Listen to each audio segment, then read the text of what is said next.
Hello there, and welcome to another edition of a top 10 best and top 10 worst list.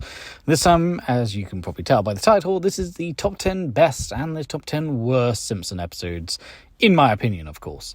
I'll be going through the 10 worst as well as the 10 best. So from least worst, least best to worst and best, basically. Same as the other lists that I've done in the past. It will just interchange, so it'll be the 10 worst, and it's the 10 best, 9 worst, 9 best, so forth. So you get the picture. Regardless, this is basically my own opinion on The Simpsons, so of course there will be many episodes you probably think, why aren't they on the list? It's most likely that they just didn't make it, or in the case of a lot of modern episodes, I haven't watched it. I just haven't watched a lot of modern Simpsons, so a lot of it just doesn't exist, in my opinion. But before we begin, let's have a look at some honourable mentions, shall we? So in terms of the honourable mentions, the first is Secret War of Lisa Simpson. This one is where Bart and Lisa both go to a army boot camp, and I just really love this episode. I've always really liked this episode. This is probably like number 11 on my list, but alas, it didn't make it on the list mainly because I just think the other 10 are just much better. It's kind of a wholesome story, really, you know, Bart and Lisa working together. I like those sort of stories a lot. Similarly, I really like Who Shot Mr. Burns. This is an infamous two-parter. Who doesn't love this two-parter? It's a fantastic two-parter, mind you. One that, you know, even to this day, people debate on, even if it is obvious it's Maggie. But hey, you can't help but love the mystique. I love everything about this episode. The gags also work, you know, the mystery of Who Shot Mr. Burns. Everything about it works just well. 24 Minutes is another great episode. Obviously a parody of 24. This is a more modern episode, and it's a more modern episode that works because the gags work, the whole story works, you know, Bart having to actually help prevent something from happening involving Jimbo and all that. I love the gag as well where they, you know, try out the stink bomb on Ralph Wiggums, and he just acts like a hamster almost. It's hilarious. It's messed up but hilarious. Homer Badman is a great episode. It does commentary on sort of cancel culture in a way. It's a very relevant episode to this very day. Good episode. One that really goes to show how false accusations can be so devastating and damaging to a human being. Bart Sells His Soul is another classic, which, in my opinion, it's just great. Like, there's not really much to write home about. It's just great. You know, you have an episode where Bart is essentially told that he doesn't have, he can sell his soul. He doesn't really think much about it because he doesn't think he has a soul. And then, of course, all these like things happen. He just doesn't have any emotion or any oomph to him. It's a very good story, and I love the visuals where, you know, everyone has their souls and they're going on this boat ride. I love that so much. It's a beautiful scene. Homer at the Bat is just a hilarious story. It's really just a gag-filled story where you have all sorts of characters, you know, rooting for Homer and the baseball team. Of course, Mr. Burns brings in professional baseball players, and the gag where they all simultaneously, one after the other, for whatever reason, just don't get involved in the final game because one ends up trapped into an interdimension, one is trapped trying to get things out of a house fire, one gets arrested, one develops growth hormones to like the head and all that, gigantism. It's just great. Like, it's brilliant. I love how Homer wins and saves the day when he gets hit in the head and they just take pictures of his unconscious body. Fantastic episode. Lisa's First Word is a very wholesome episode. I love this episode. It really goes to show the dynamic of Bart and Lisa really well. Like, yes, he is jealous of Lisa first, and of course Lisa is the new, you know, child coming in, and of course Bart doesn't want a sibling. It's very relatable. It's very relatable to anyone who has younger siblings, and that really does make it all the more better when her first word is Bart, and it's just so cute. It's so wholesome. It's a really adorable episode.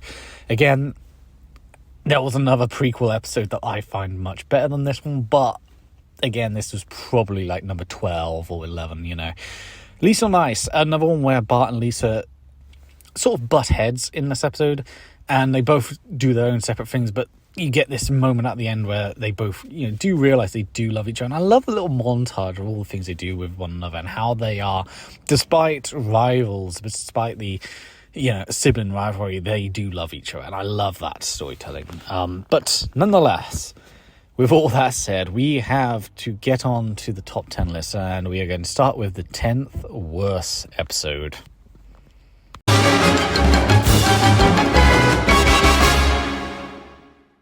So the number 10 worst is an episode that usually appears a lot on worst lists, mainly because of just how bad it is. But many of the reasons why this is often considered so bad is because of the fact that the plot is nonsensical, it is all over the place, and it's a bit cruel.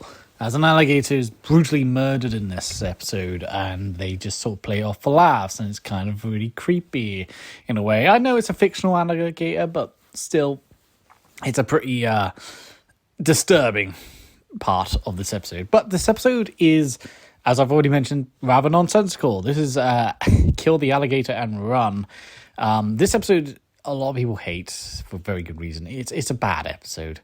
Like, it is just a genuinely bad episode. And I remember back in the day, before a lot of the modern Simpsons just became some of the worst things ever imagined, so bad that they ended up filling up the whole top 10 lists. This episode usually appeared a lot on the top 10 lists. I remember there were several lists that had this episode as like number one. Like, that's how hated this episode was. And even like the production team acknowledged that this is a bad episode. So it kind of goes to show just how bad this episode is. But it's only number 10 here, and that's because the other 9 are far worse. Still, I gotta be honest, this episode just sucks. So they essentially just go on holiday, and they see Kid Rock, and there's all sorts of other like jokes about the South and Florida and shit like that. And it's just, this is an episode that is just filled with scenes. And I don't mean like, a normal production where there is just a bunch of scenes and they all lead into an episode or a story. No, I mean, it is literally just a bunch of scenes, a bunch of gags that they just cram-fisted together. They just stapled them all together and said, okay, here we go, here's an episode. There's no real story in this episode. And like the whole alligator thing is sort of just thrown in, it's just suddenly thrown in, and it's just treated as like the main cause of the episode. And even then it just goes by so quickly that you don't even really care that much. I mean, yes, it's pretty fucked up that they kill an alligator and they just sort of treat it as a joke afterwards. It kind of reminds me of when Bart killed that mother bird, and the bird had lizard eggs, but still, he killed the bird, and he felt guilty, he felt remorseful, he felt genuinely devastated by this event, and that it played a major part in the whole story. But here, it's just kind of there, and that's it. They knew they didn't have a story, so they decided to randomly throw in this plot element, which just, this is just like a bunch of scenes stapled together. That's the best way to describe it. And my God, is this such a boring episode. Like, it's one thing to be this random bullshit episode, this episode that has no real consequence, no real anything, no real substance, no real story, no real moral. And then there's also the fact that this episode just has, like, nothing going for it, and it's just so boring. Like, it's worse that it's boring in a way, because if it wasn't boring, if it wasn't, if its bizarreness was at least interesting, maybe this episode would be slightly better. But no, it's just boring. There's nothing of value here. There is nothing at all. It is just a nothing episode. Nothing happens. Nothing really important is needed to know. Kid Rock appears in it. Like, they make a big deal about that, and it's just like, who cares? This episode just is tiresome. Like, there is nothing to this episode. That is essentially it. This is a nothing episode. And there's a reason why this used to be like really high up on worst Simpson episodes lists. Why it still is such a bad Simpson episode, because it is just shit. There's no other way to describe it. This is just shit. It's boring. It's nonsensical. It is nothing. And that is what this episode is.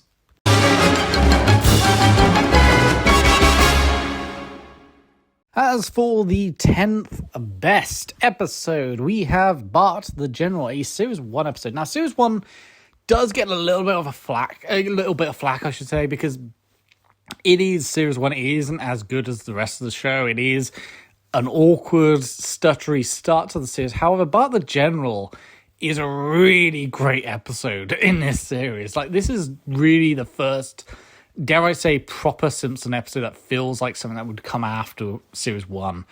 It is an episode where Bart is picked on by Nelson. In fact, everyone's picked on by Nelson. So he decides to follow Grandpa Simpson, Abe Simpson's advice, to basically rally up the troops, so to speak, or all the other kids. And they're just going to go to war with Nelson. And it's just a fun idea. It really is just a fun idea. I love the training montage of Bart training all these kids. Them all marching. It is like a bunch of soldiers, toy soldiers, almost. And they're just kids, there's just something, lighthearted and childish about it, but it's just so much fun. It is just a fun episode. And thus, when they do go against Nelson, it is the penultimate moment. It is the moment that you are getting so ready and excited for. And when it does happen, it's like, yes, And I love the framing of this episode. Of course, the bully picks on everyone. He picks on Bart, and then he gets his comeuppance at the end. But it gets his comeuppance in such an over-the-top, silly way. And I like how even after Nelson has been defeated, there is still that lingering, okay, well, we've defeated Nelson, but he could still beat us up. He could still have a vengeful, attitude towards this. But at the same time, he sort of accepts defeat, and they both sort of go their natural ways. It's not like a clear, I'm never going to bully you again, I'm a, good guy, etc. It does treat it with some respect. Things aren't necessarily going to change, but we've kicked your ass this time. I like that. This episode is just a fun episode, and I love when they celebrate the victory as well. Like the, reference to the World War II picture where the sailor's kissing that woman. I love that. I love it all. This episode is just a fun, very childlike episode, but that's sort of what makes it so great, and it's such a memorable episode.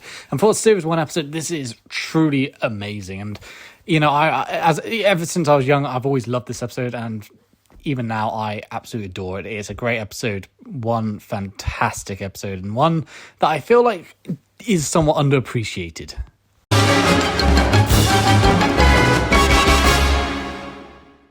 Up next on the 9th worst is The Principal and the Pauper, another rather infamously bad Simpsons episode. One that, again, you'd see on a lot of worst episodes lists, and for a time, a lot of people consider this to be the worst.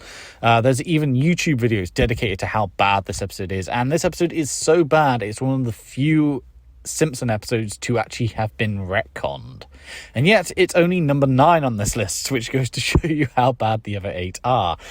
Principal and the Pauper, it's a tale as old as time. I think everyone knows what happens in this story. Principal Skinner, as it turns out, is a complete fraud. The real Skinner arrives. He's this other Vietnam vet who is presumed dead.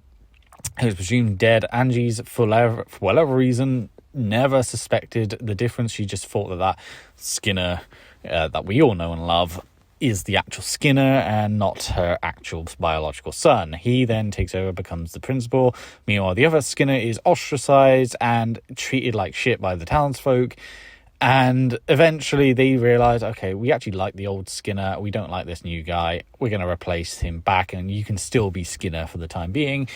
My God, this episode caused such a riot back in the day. If there's any episode that truly pissed off people a lot, it's this episode.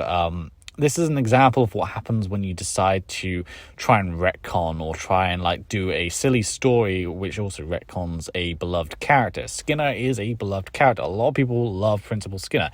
Yes, he is this boring, monotone guy, but that's part of the charm about him. He is the ultimate foil to Bart Simpson and vice versa. Skinner's monotoneness is also what plays into a lot of the gags in the show.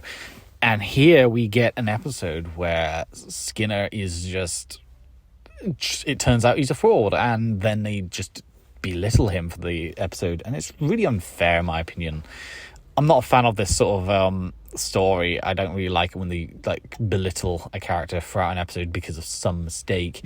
Very few times does it actually work. Like, there's an episode where Bart steals a video game, and his mother is really upset and outright disappointed with him, and of course Bart tries to make it up. That episode works, but it works in its context.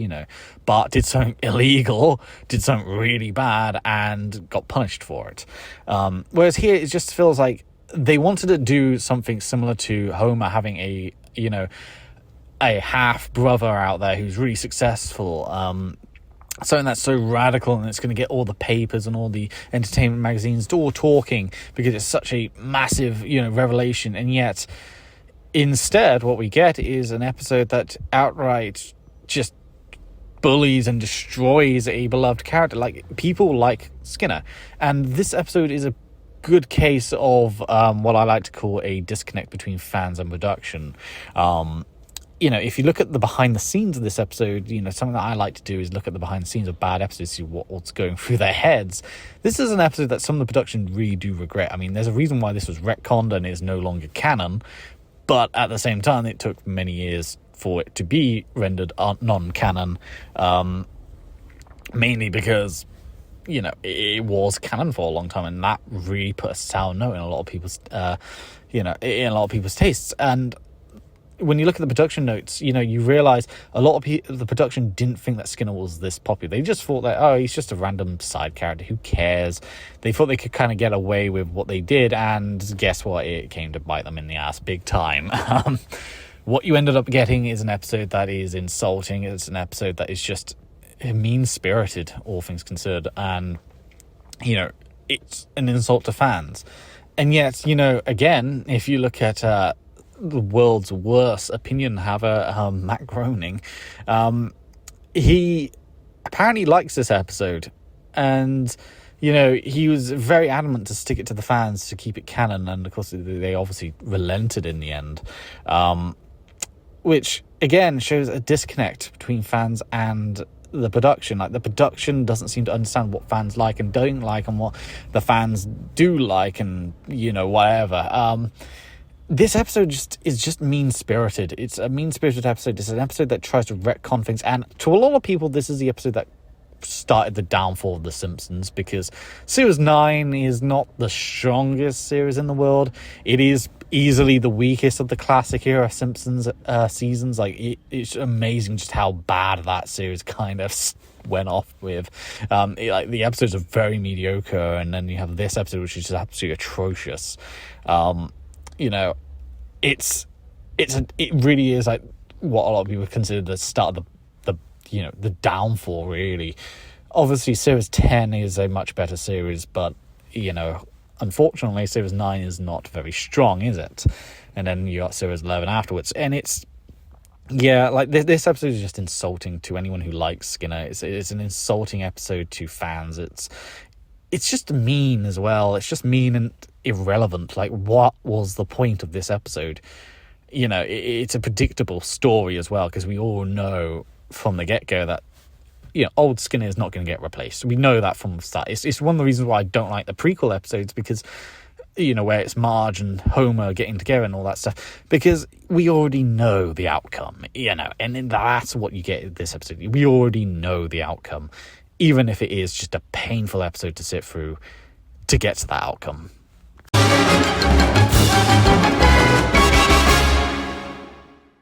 So for the 9th best, it's Cape Fear, which is often considered the best Sideshow Bob episode. Now, Sideshow Bob has a lot of great moments, great episodes.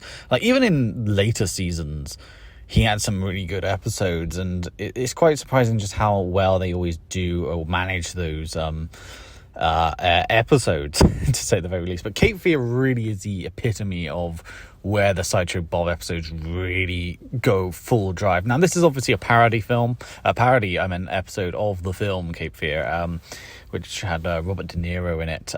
In fact, it has a lot of scenes, like the cinema scene when he's laughing loudly, and of course Homer laughs loudly. It's a great parody in its own right. But really, just the gags in this episode just hit the right mark. Sideshow Bob doing that performance on the boat, the rake scene as well. I just absolutely love it. The same with the bit when my personal favorite gag is obviously when he's underneath the car and Homer is driving through like cactuses and other things like that, rocks and cactuses and what have you, and everyone says, "Hey kids, you want to go through all this?" And of course they go, "Yay!" And of course Social Bob goes, "No." You hear him go no, and of course that gag makes me laugh every time. It's a really good episode. Like there's a reason why a lot of people consider this to be the Sideshow Bob episode, because it has everything you need. It has his vengeance plot against Bart. Even something as far as the Die Bart Die. Oh, that's German for the Bart the. No one who spoke German could be a bad man. My God, this episode just knocks out of the park.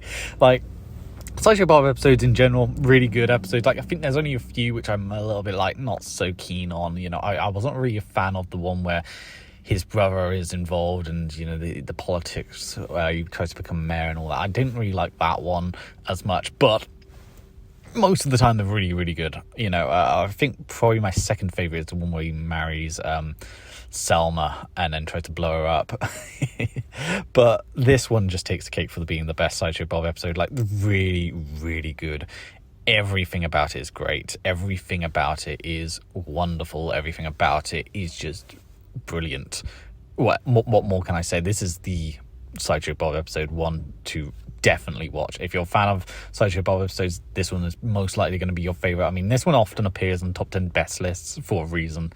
It's number 9 though, which is a testament to how much I love the other 8, however.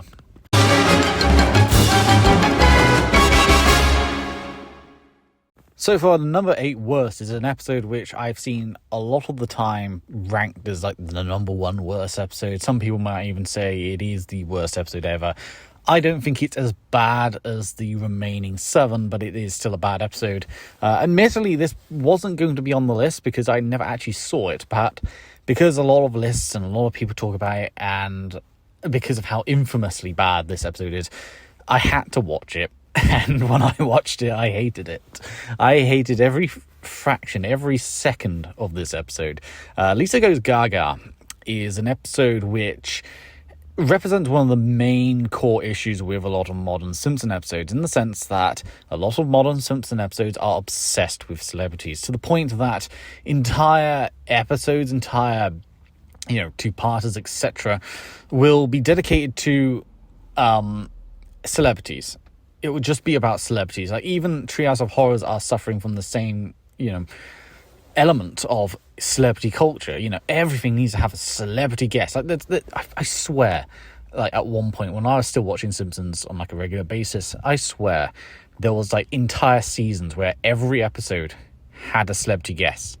It wasn't just a one-off or, it's just a special guest to voice this random character that we're never going to see again. No, it was like every episode, and it would just be the whole episode, and it would just be that celebrity guest, and that would be it. And this episode is the epitome of this.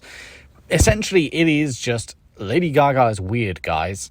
And it's already dated because it has all these like Lady Gaga tropes in it, and it's just cringeworthy to watch. It's not funny. It's just kind of like, it's obsessive almost. That's the best way to describe it. It's obsessive. You see all these like stalker fans or fans that are like over the top. This is what it feels like. It feels like that. It feels like a fan fiction almost. Like, this is, a fan fiction about how much you love this celebrity, and in this case it's Lady Gaga, and it's literally just takes all these things that she's done. It tries to use that as a gag. Oh, look, the meat dress, guys. It's just cringe. Like, there's no other way to describe it. It's just cringeworthy, and it's outdated. Like, it's outdated within the second that you have put it out there. As for the story itself, it is one of those generic stories that we've seen a million times before. The type of generic story where Lisa is unpopular. Lisa doesn't have any friends. Lisa wants to be popular and have friends. We've seen this story so many fucking times. And this is no different. Oh, but this time we've got Lady Gaga this time. And the same thing happens at the end. It's just predictable. So the story is predictable. There's nothing to really write home about. Is this the worst episode of all time? No. Like, I can see why some people might say it is.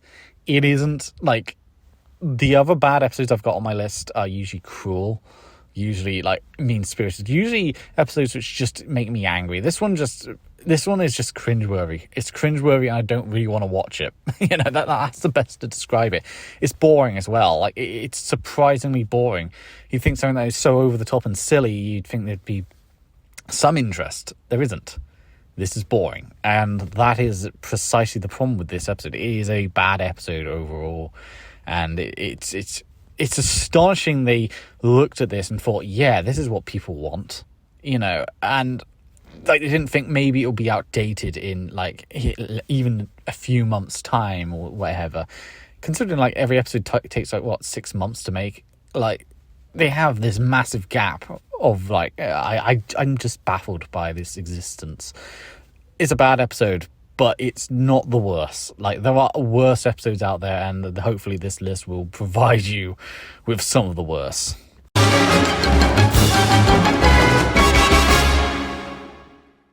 So, for the number 8 best, it was an episode which I was initially going to have as a joint 8th. It was initially going to be Lisa's First Word and Maggie Makes Free. However, simply put, I preferred the other two to be on the list, and I kind of didn't want to have Lisa's First Word on the top 10, mainly because I just find it not to be as good as the other 10. It's still a great episode, it's still fantastic. But I think one of the reasons why I put and Maggie Makes Free over that episode is because whilst they are both very similar episodes, they're both revolving around the birth of a Simpson daughter and the consequences of it. Lisa's First Word, it's more of a fun episode. It's more of a silly episode. It's a cute episode. It's a wholesome episode. But it's more of a gag-filled episode. Whereas this one is a much more, dare I say, heartbreaking, more emotionally driven episode. And the consequences of it is far more impactful, I dare say. It's still a great, like I said, Lisa's First Word is still a fantastic episode. Definitely in the top 15 of my, best episodes list. But this one is still good. And Maggie Makes Free essentially is about the story of Maggie's birth. And I've said it before, hell, I've already said it in this video, I'm not the biggest fan of prequel episodes, especially ones which are revolving around Homer and Marge. Like, we already know what is going to happen with Homer and Marge. We already know the lead up to it. And sure, like, one could argue, well, it's going to be the same with the children, their birth stories. We know that they're going to get born, and we all know how they're going to end up in this specific situation by the time of the actual series. But unlike Homer and Marge love story episodes where pretty much all of them are the exact same, Homer and Marge's marriage are on the lines, or their relationship is on the lines, but they still end up together because it's like we already know what's going to happen. There's nothing interesting about it at all. Like, there's nothing interesting about the prequel episodes. This one is different, mainly because it does present a what-if scenario. Like, what if Maggie wasn't born? Would things have been better? I mean, we see Homer quit his, terrible job at the power plant, something that he absolutely hates and doesn't want to be a part of.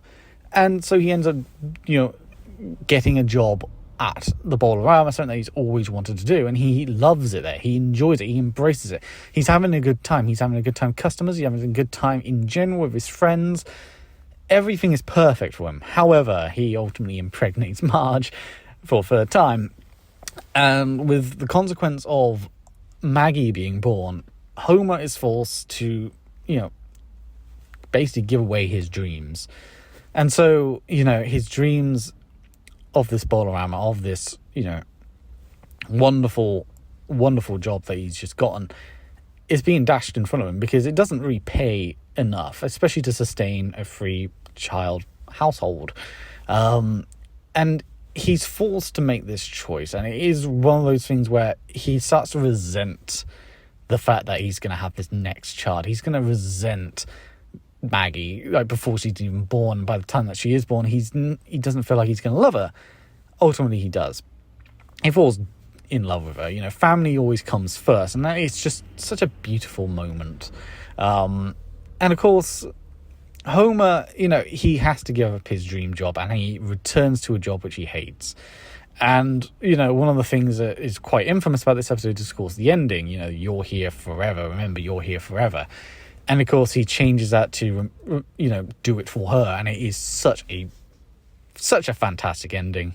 Like, Maggie is a character that doesn't really get a lot of highlights because at the end of the day, she is just a baby. However, this episode really does highlight just what you can do with a character, especially in like this prequel setting. It is beautiful. It is absolutely wholesome. And it really has a great message because, sometimes your dreams don't really come true. And if they do come true, you have to make sacrifices. And sometimes the sacrifices you have to make are for a greater good. In this case, it's for a child. And it is just so wholesome. It's so cute.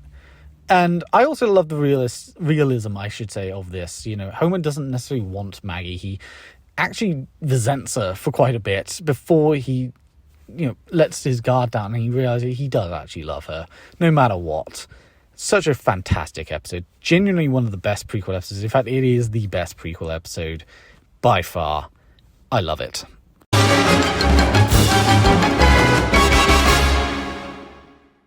So, for the 7th worst episode, it is Codependence Day, an episode which a lot of people really don't like. It's actually quite interesting seeing the amount of anger this particular episode caused. Even back in the day, this episode was really heavily criticized, and it was even stated back in the day that this was the episode that jumped the shark because of how ludicrous and mean-spirited this episode really was.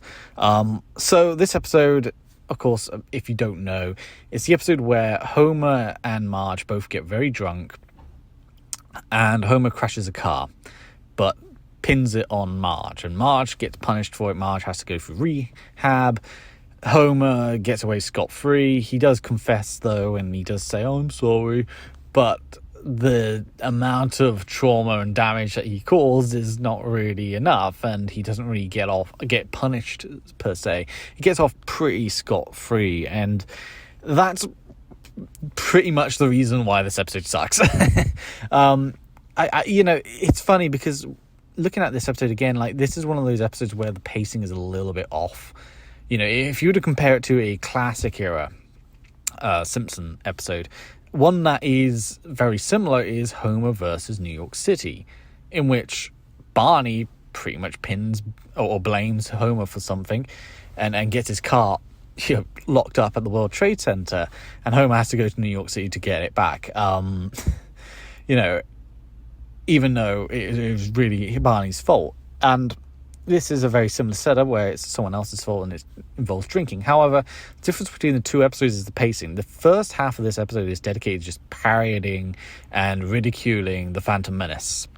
That is essentially it. You have a midget George Lucas at one point. You have the obvious Jar Jar Binks representative. You have the moment where they have the Galactic Senate, but instead of the Galactic Senate, it's the Galactic Senate, but with a walker that smashes through at one point. But then, it's like, this is an episode where the pacing, if it was a classic era Simpson episode, because I keep thinking about this episode does feel like it would have been a classic era episode, perhaps, but it would have been slightly better, I feel. And the pacing, for one thing, is a good example of this. I think it would have already had Marge and Homer drinking.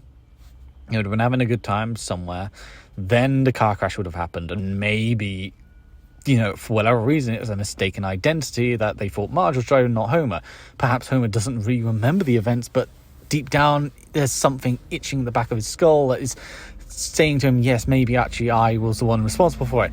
And I don't know, I just feel like this is an episode where perhaps if it was a classic era episode, it would have been better written. Whereas here, it doesn't feel good at all. Like, you have a first chunk of the episode which is just a Phantom Menace ridicule parody, I guess. And then the second half, which is just dealing with Marge in rehab because of a car crash that Homer caused, but Marge is getting the brunt of the blame for. And, it's just a really unnecessarily cruel episode. And I think I think a lot of people who are critical towards this episode are right. Homer is a dick in this episode, and even then, you have an episode which feels very similar to other episodes. It feels very similar to episodes which just, like we've seen before, Homer isn't able to manage the kids, so he tries to get someone else to manage them, or, in this case, Flanders, he's struggling without Marge, stuff we've seen a million times before, and at this point it's just repeating itself, and yet we're doing it much worse, more cruel, and it's just not very funny as well. That's the thing, it's not even a funny episode. The closest it gets to humor is honestly the Phantom Menace stuff. That's it. This episode is rightfully hated. It is a bad episode. It's an episode which really highlights one of the issues with a lot of modern Homer episodes, in the sense that Homer is just a dick. Like, he's just a brain dead dick. Whereas before, he was brain dead, but he was at least lovable. He at least cared about his family. He at least cared about his wife. There was a caring side to him. He made mistakes a lot, but he made sure to do the right thing. Whereas this episode really is the starter of that dickhead Homer, who is an idiot, completely brain dead, and harms everyone and everything around him. And that is not a likable character. That is not a character you want to watch. And yeah, I think this episode it's just not very good. I don't know what else to say. I think all the criticism about it is, you're right, it isn't a good episode. It is cruel, it is unnecessary, it is repetitive, and it's kind of generic.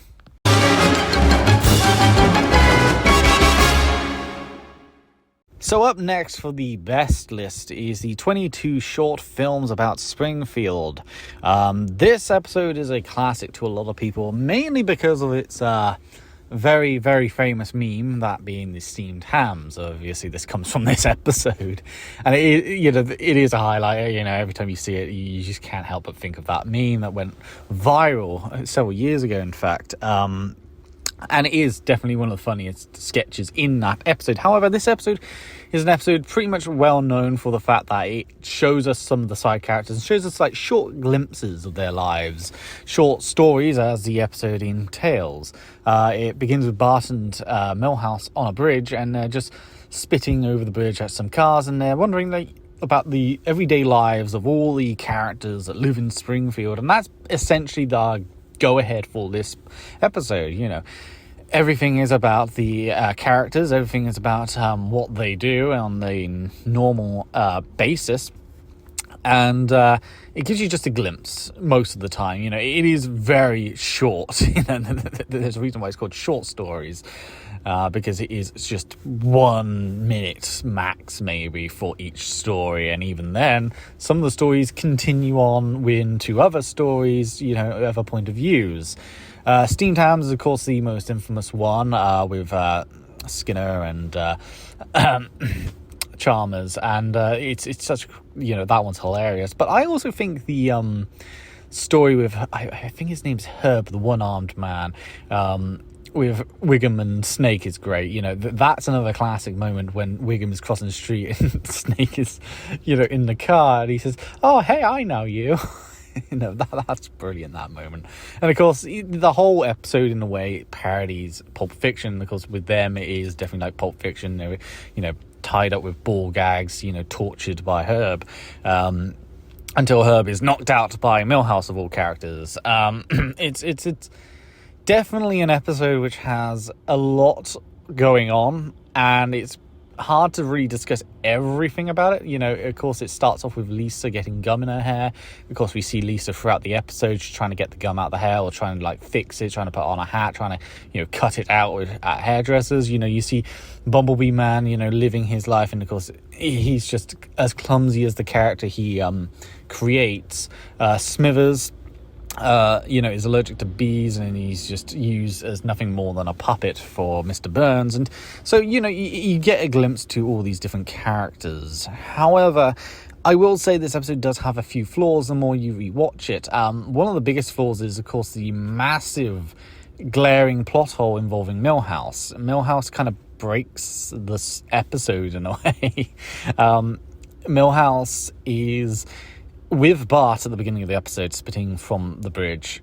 But then midway through the episode, he is with his parents, taken to the Android Dungeon, I believe that's the name of the comic book guy's store, trying to go to the toilet. Of course, he doesn't. He then goes next door to Herb's, because that's when he unintentionally knocks out Herb with a mace. And I just feel like this is an episode which you have these, you have all these stories, and yet it ends with Nelson being mocked by a tall man who, didn't like to be laughed at. And, of course, Milhouse is on the bridge again with Bart squirting sauce and mustard and what have you on top of Nelson. This is a massive glaring plot hole. Like, it's a massive one, and I feel like... I don't know, I feel like some of the solutions that could have been done is to not include Milhouse with Bart. Maybe have Bart on his own, pondering by himself, and of course then you saw the different point of views.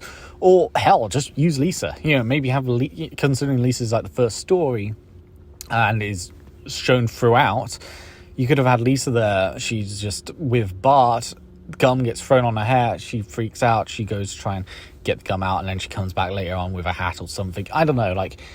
I just feel like Milhouse kind of ruins the story in a way with this massive plot hole. And I get that this is an episode which is meant to just be more comedic. It's meant to be, less structured. Obviously, it has some nice transition effects. I love the fact that like certain objects fly in the air, or there's an image or something and it goes into the next story. That's quite cool. That's quite clever. But yeah, I just felt like Milhouse kind of weirdly ruins the flow of the story. Like, I think had he just not been there, or maybe they could have done something else, or maybe it could have been non-linear, like the whole story, the whole set of stories are told out of order, and it's obviously told out of order. It probably would have worked better, but I don't know. It just feels like it feels very lazy to have Milhouse appear midway through the story and then somehow magically appear with Bart again at the end. I guess you could logically say, well, he went off with his parents very quickly and then came back. But then again, like, he's with his parents, and like, why would his parents be sat in a car ages watching Milhouse spit from a bridge? I don't know. Like, I'm overthinking this. I am really overthinking this. The other flaw as well, I'm not a fan of the fact that an episode which is meant to be more focused on side characters involves the Simpsons a lot. We have one which has Homer and Maggie. He traps Maggie in one of those newspaper outlet things. And I just feel like, we have loads of characters. You could have used anyone else. I'm overthinking it again, but I do love this episode. Like, despite the flaws, this is still a fantastic episode, still a great episode, and obviously deserving of its 7th place ranking here. Of course, now we got to move on to the worst again.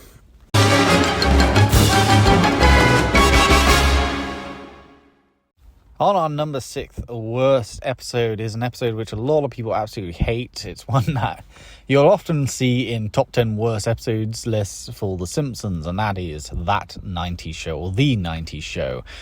This episode is hated mainly because it breaks the law, it breaks the established timeline, so to speak, even though The Simpsons really didn't have a proper timeline. It was very fluid. However, this one really did break it, like, heavily, especially given the fact that what we know from The Simpsons past, this doesn't really make all that much sense, especially because, Principal Skinner, for example, fought in Vietnam. That's quite some time ago. There's also the fact that, it was established in a school reunion that they were in school during the 80s. And so, it's a lot of these things. And the 90s show is, it's literally just an episode made for the sake of one joke. And that is, weren't the 90s so kooky? It's like, it literally is just 90s parody. That is literally the joke. It was just that. And so you get Homer Simpson dressing up like Kurt Cobain and doing a bunch of grunge songs, and his band is basically just Nirvana, and it's embarrassing. It really is. It's literally just ridiculing the 90s, but by having the Simpsons there. And it's just unnecessary. Like, it really is. It's just such a boring fucking episode. As a result, it's not particularly funny, it's not particularly entertaining, and the worst part is this is another prequel episode, a prequel episode which, you know, I've already bitched and moaned about prequels already in The Simpsons. I don't like a good chunk of them because they all have the same plot line. Will Homer and Marge get together? How will they, how will their, relationship survive this crisis? And yet we already know the outcome. They're married. They have 3 kids. It's like there's no tension whatsoever, and it's just there for the sake of gags. And hey, look, this is Homer and Marge when they were younger. Here they are, either teenagers or young adults. But again, that doesn't really make much sense, especially because previous episodes very clearly established that Bart was born in the 80s. It's very much a poorly thought out episode, and I read behind the scenes that apparently they did this on purpose because obviously the fluidity of the timeline for The Simpsons is so all over the place that the Simpsons creators essentially thought, well, why don't we just ridicule it, why don't we just make fun of it? And that was essentially what this episode did.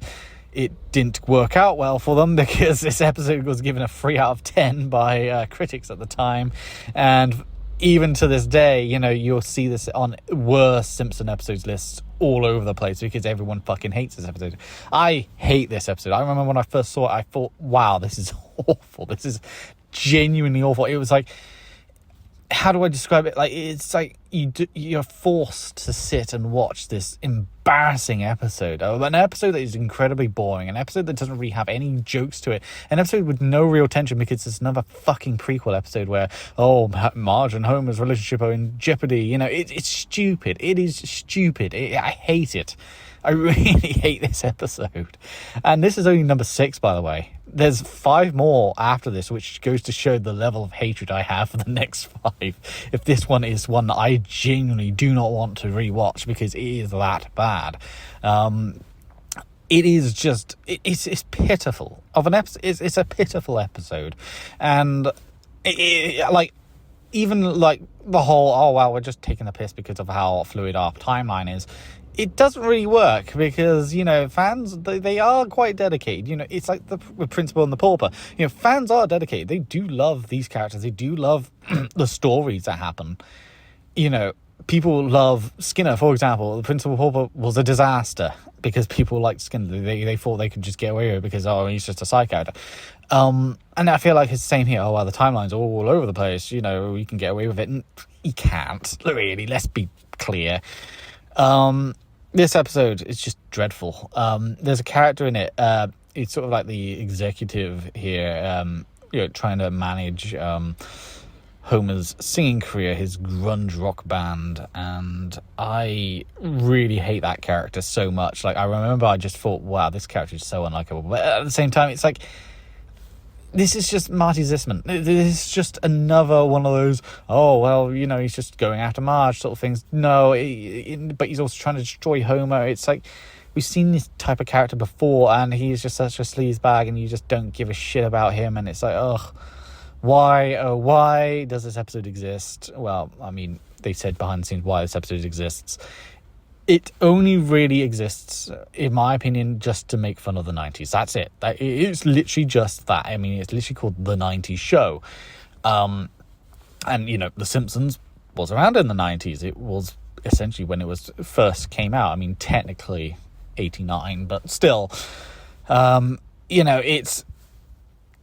it's one of those things where you can tell that they just wanted to do a bunch of gags revolving around the 90s, but they couldn't be bothered to put them into any, cohesive episodes. They just round them into one random episode, made it a prequel, because why the hell not, and just made it as unlikable, as boring, as detestable as this episode. It is a terrible, terrible episode, and I remember when I first watched it, I hated it, and even rewatching it for this top 10 list, I really, really hated it. It went from being in the bottom 10, rising up to 6th place. It just didn't meet the standards of the top 5. but my God, it was close. It was close to being in the top 5 because I really hate this episode. It's bad. It is bad.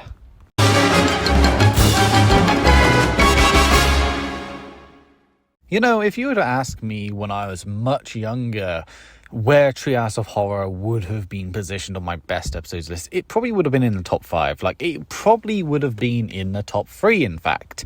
I love the Treehouse of Horrors. They were fantastic episodes.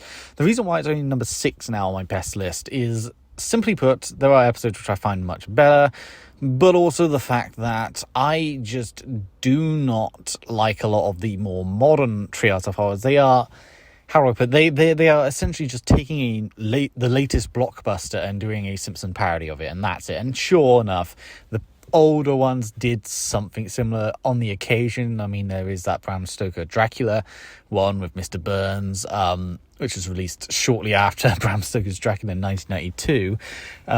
But still, they did it few and far between. Nowadays, it is literally just that. It's think of the latest blockbuster movie and they'll do a Simpson parody of it, and that is it.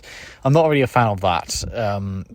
And that's not to say there aren't some good ones here and there, but most of them are pretty lame. And there are still the occasional horror stories here and there, and that's pretty much what makes Treehouse of Horror, or what it used to be, really, really good. It took horror stories, it made them fun. It took, horror movies, made them fun and silly.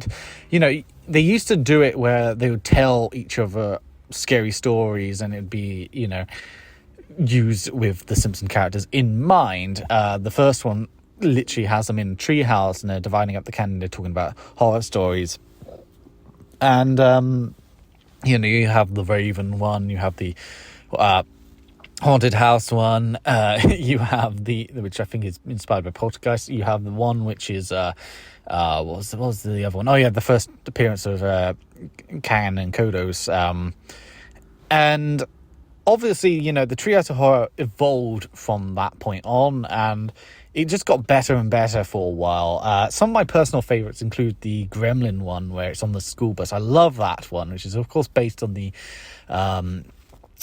Twilight Zone mini episode where there was a gremlin on the side of the plane. I love the Mr. Burns Dracula one. I think that's great. I mean, I love Bram Stoker's Dracula, the 92 adaptation, so of course having a parody of that is great on all. However, there's one episode which I remember having 3 really good ones, and they all involved Willie getting stabbed in the back in some form or fashion. It had like the Shining, and of course I love the little gag where we can't use the Shining because we really don't want to get sued, so we're going to call it the Shining instead. That one's fantastic. Then, of course, you got the time travel one where Homer has the time traveling toaster, and he actually sits on a bug, he sits on a fish, and everything changes every time he goes back and forth to his proper timeline, and you see these different alternate realities. It's great stuff. And then followed that up with one which I genuinely thought when I was a kid was terrifying, and it's the one where you have the school teachers and dinner ladies and what have you eating the children, and it is like that one, like when you're a kid watching that one, does scare you, especially when you're a young kid. And that's the great thing about Treehouse of Horror. They were the occasional ones which were genuinely terrifying, despite the fact that it is played for laughs, and that one in particular I think is probably the scariest it ever goes. There are other classics. I really love the episode which has the killer toupee from Snake's hair, which Homer has surgically attached to him, and then of course you got the cartoons coming to life with Itchy and Scratchy. That one's great. And of course the paternity test with Maggie and Jerry Springer, that one's fantastic and hilarious. There's just so many different stories which are great out there. Obviously my favorite one is of course the Shining one. That one is just like great story after great story, and it is fantastic. And I do kind of miss like some of the aspects of the older Treehouse of Horrors. I've already mentioned the kids talking about stories. This was only really done for the first 3, but it was quite a fun idea, and I can see why they kind of got rid of it after a while, because it is it would get predictable after some time. Of course we're going to get this, and of course then you had Marge talking about what you're about to see is very scary, and if you have young children you shouldn't watch it. I think the thing about the Treehouse of Horror, which made it so great, is that it was allowed to be free. You know, it was a free spirit of sorts. The Simpsons were allowed to do whatever the hell they wanted, however the hell they wanted, and they just had fun with it. And they had all these great ideas, these great, parodies, these great stories. Another good one that just come to the top of my head is the one where Mr. Burns hunts down his employees, in Safari. It's such a fun idea. The dolphins taking over, everything about the Treehouse of Horror, there was so much great potential, so much great creativity, so much, hilarity, so much great visuals and designs to the characters. They were just allowed to do whatever the hell they wanted. And the problem is with modern Simpsons is that because they started going with the more Family Guy-esque, let's just do whatever the hell we wanted, it just resulted in not a whole lot of, originality for the Treehouse of Horror, which ultimately ended up just becoming, let's just take the piss out of the latest blockbuster, which is one of the reasons why it's sixth now. The Treehouse of Horror, there was so many great episodes. This is why it's all batched into one for the sixth place. But I'm not going to lie, a lot of the more modern ones are not very good, which has dragged it down to sixth position.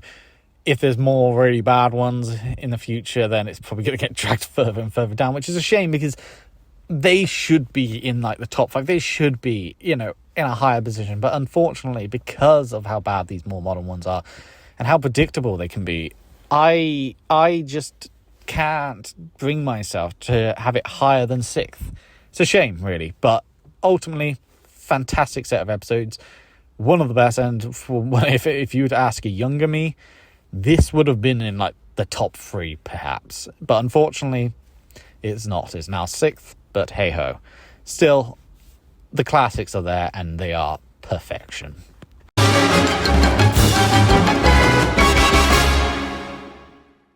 Up next for our 5th worst episode, and possibly the most controversial choice in the top 10 worst list. It's Lisa the Vegetarian. I've never liked this episode. I really hate this episode. I've always disliked it for a multitude of reasons. Mostly the execution of this episode's idea, and mostly because of just how one-sided this episode really is. This is an episode which, as I was, doing this recording a few months back, there was a lot of, discussion on Twitter about Lisa Simpson, a lot of negative discussion. A lot of people really dislike Lisa, as it turns out. And this episode kept being brought up as an example of one of her worst, outings. And for very good reason. She is unbearable in this episode. She is so annoying, so unlikable. And this episode really is the start of that downward trend for Lisa, in my opinion, because, beforehand, Lisa was kind of just a character. She had her own episodes. She wasn't the greatest character in the world, but she wasn't awful. A lot of her episodes had moles to them. A lot of them were decent episodes. A lot of them were, dare I say, realistic episodes to, how a child might behave. But then you get this episode, and this is the first one which becomes really apparent that they want Lisa to be the political voice of the series. Now, sure, she does have an entire episode where she does politics, but that one is actually done a lot better. Discussing, corruption and what have you. And the delusion of politics, how children are souped in by the, glitz and glamour, so to speak. That one is a really good episode. That's back in, series 3, 2, around that time? Really good episode. But this is all the way, I believe, in series 6 or 7, and this episode is just dreadful. It's amazing just how bad the reputation of this episode has become.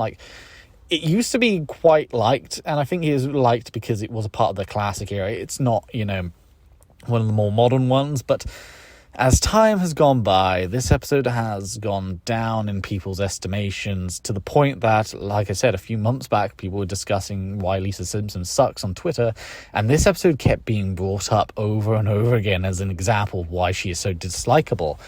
And this is an episode which I feel like if they had copied from, I believe the episode was called Bart versus Thanksgiving, they could have had a good episode here. What I mean is, they could have had Lisa, would see the lamb, get all, attached to it, and then it gets slaughtered, the lamb later on. She is, mortified. She wants to become a vegetarian. And, of course, everyone else is just moving on with their lives. They just eat meat. Maybe they tease her a bit. Who cares?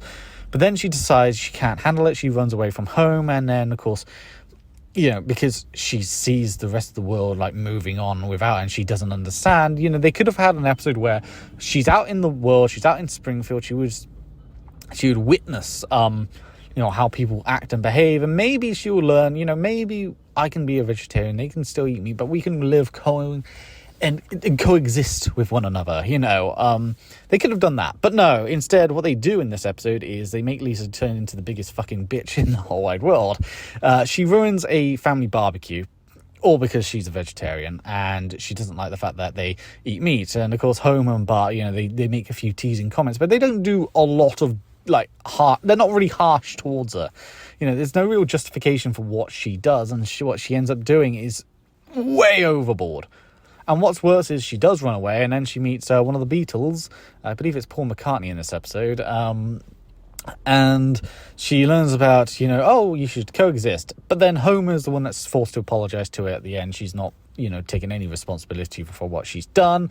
And she's basically just given a slap on the wrist, and that's it. There's no consequences whatsoever. And this is why a lot of people have turned against this episode, because it really is one of those, like, the first modern Lisa Simpson episode. The reason why a lot of people hate Lisa Simpson episodes. And this is one of the good examples why, because you get an episode where Lisa does something wrong, but she doesn't get reprimanded enough for it. What the other characters do to her is so minuscule and so minor that it doesn't really justify what she does. And then she proceeds to ruin everything for everyone else because they don't conform to her ideology.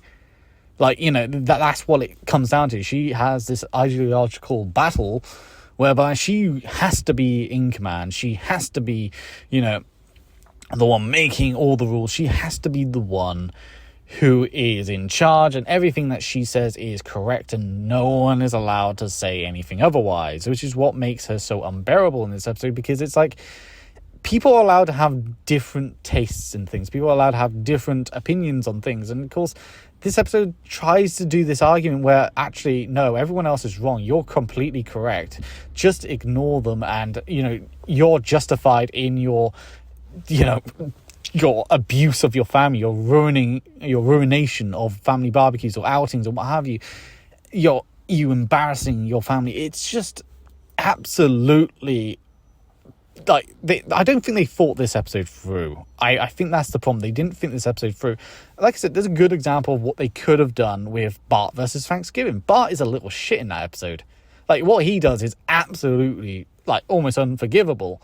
But he goes on this journey and this self-reflection, and he realizes, okay, yeah, I fucked up big time. And he explores Springfield, and he sees things from another perspective, and he comes back, and he is apologetic, and he, understands what he's done wrong. And what they could have done is something similar to that. I've just given a very basic idea of what they could have done, but instead that's not what we get. Instead what we get is Lisa being a bitch, and we have to confirm to her ideology, or else, I believe there is a quote somewhere where Matt Groening once said that Lisa Simpson is his favorite character. I don't know where that was from, but I feel like I've seen that quote somewhere. And it wouldn't surprise me, given how lenient he is towards that character compared to other characters who would, if they were in a similar position, like if it was about Bart being a carnivore or whatever, they would be much more harsh towards him. And that is what makes this episode so... How do I put it? It's what makes it so bad. I genuinely am just astonished by how bad they fucked this up. This is an episode that aggravates you more than it does, make you feel sympathy for or, understand her plight. Instead, it makes me want to just kill an animal right now and eat it. That's what this episode makes me want to do. It makes me want to do the opposite. Because at the end of the day, this is an episode which is ideologically driven. And it's done in such a piss-poor manner where you could have done it in a much better manner. And my God, did they screw this up. They fumbled the ball big time. And I can see why a lot of people use this as a good example why Lisa Simpson sucks. Because that one scene immediately makes her irredeemable. Completely irredeemable. Any argument she was trying to make is thrown out the fucking window when she does that. And the rest of the episode is just mute. Like, nothing will ever improve from that point on. And that's what makes it such a bad episode. And it's why I absolutely detest this fucking episode so much. I've always hated it. And to see people now turning against it these days, I'm glad. I am so glad. Of course, I'm going to be smug about it.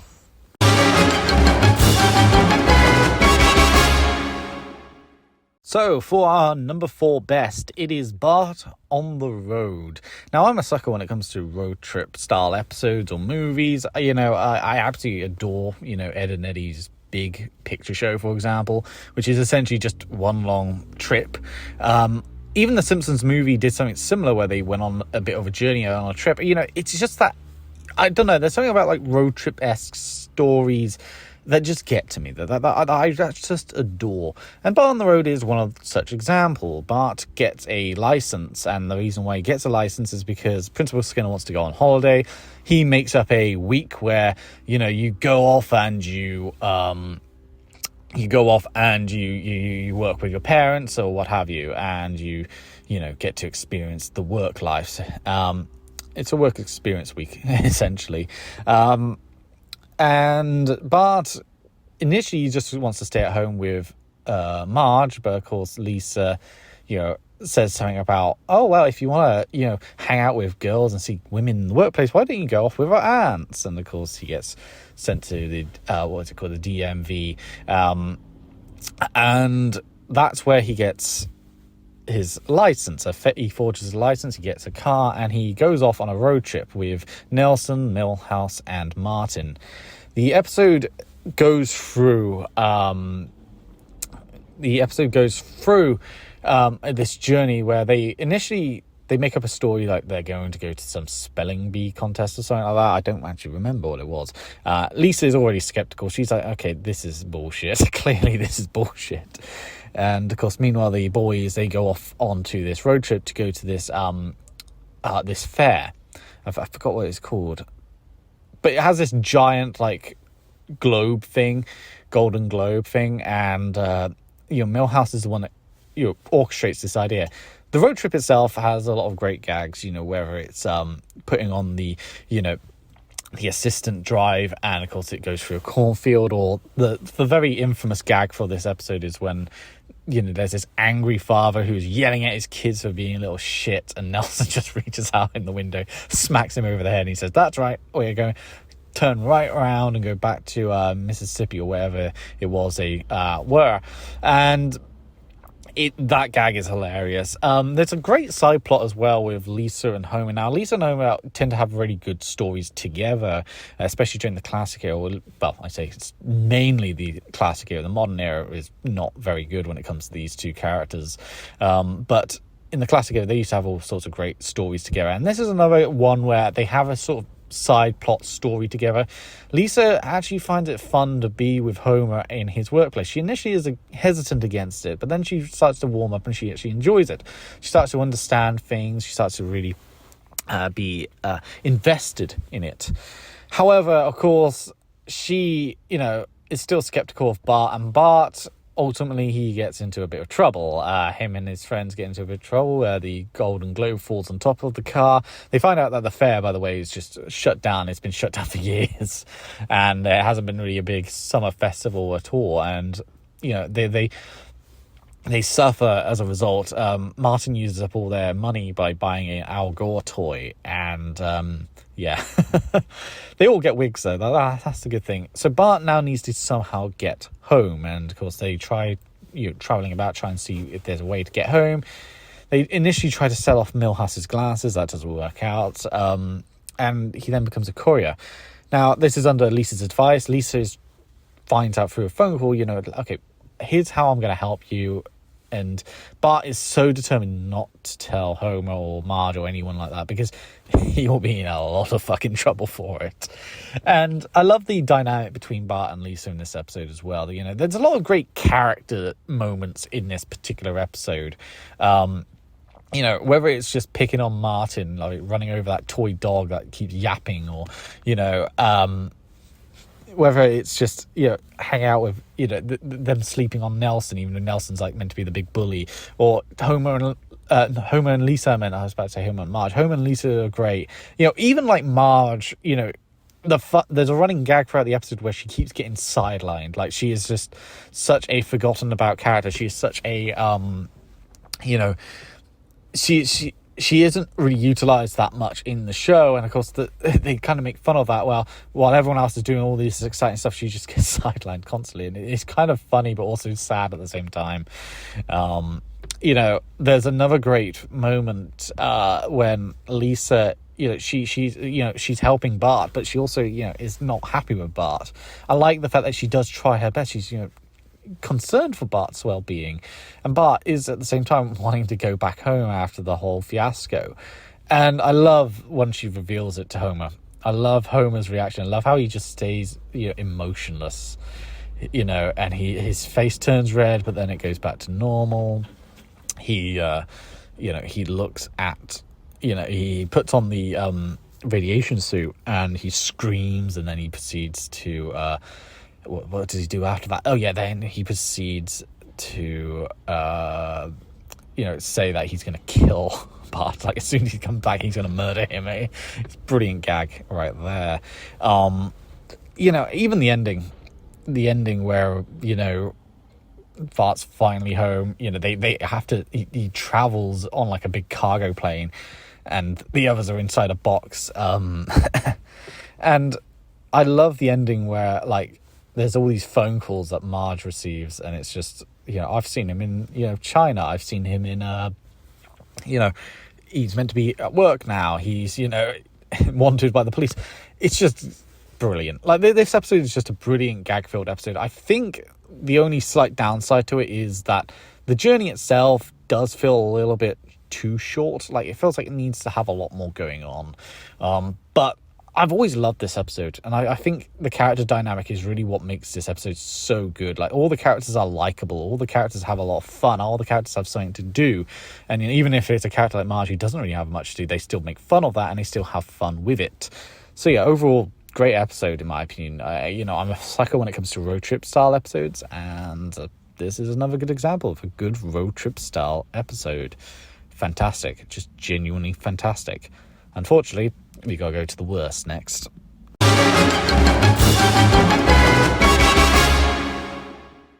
Alright, so up next on the worst list at number 4 is the infamous Boys of Bummer. Now, this episode, I'm going to say this right now, I think this is a little bit over-hated for what it's worth.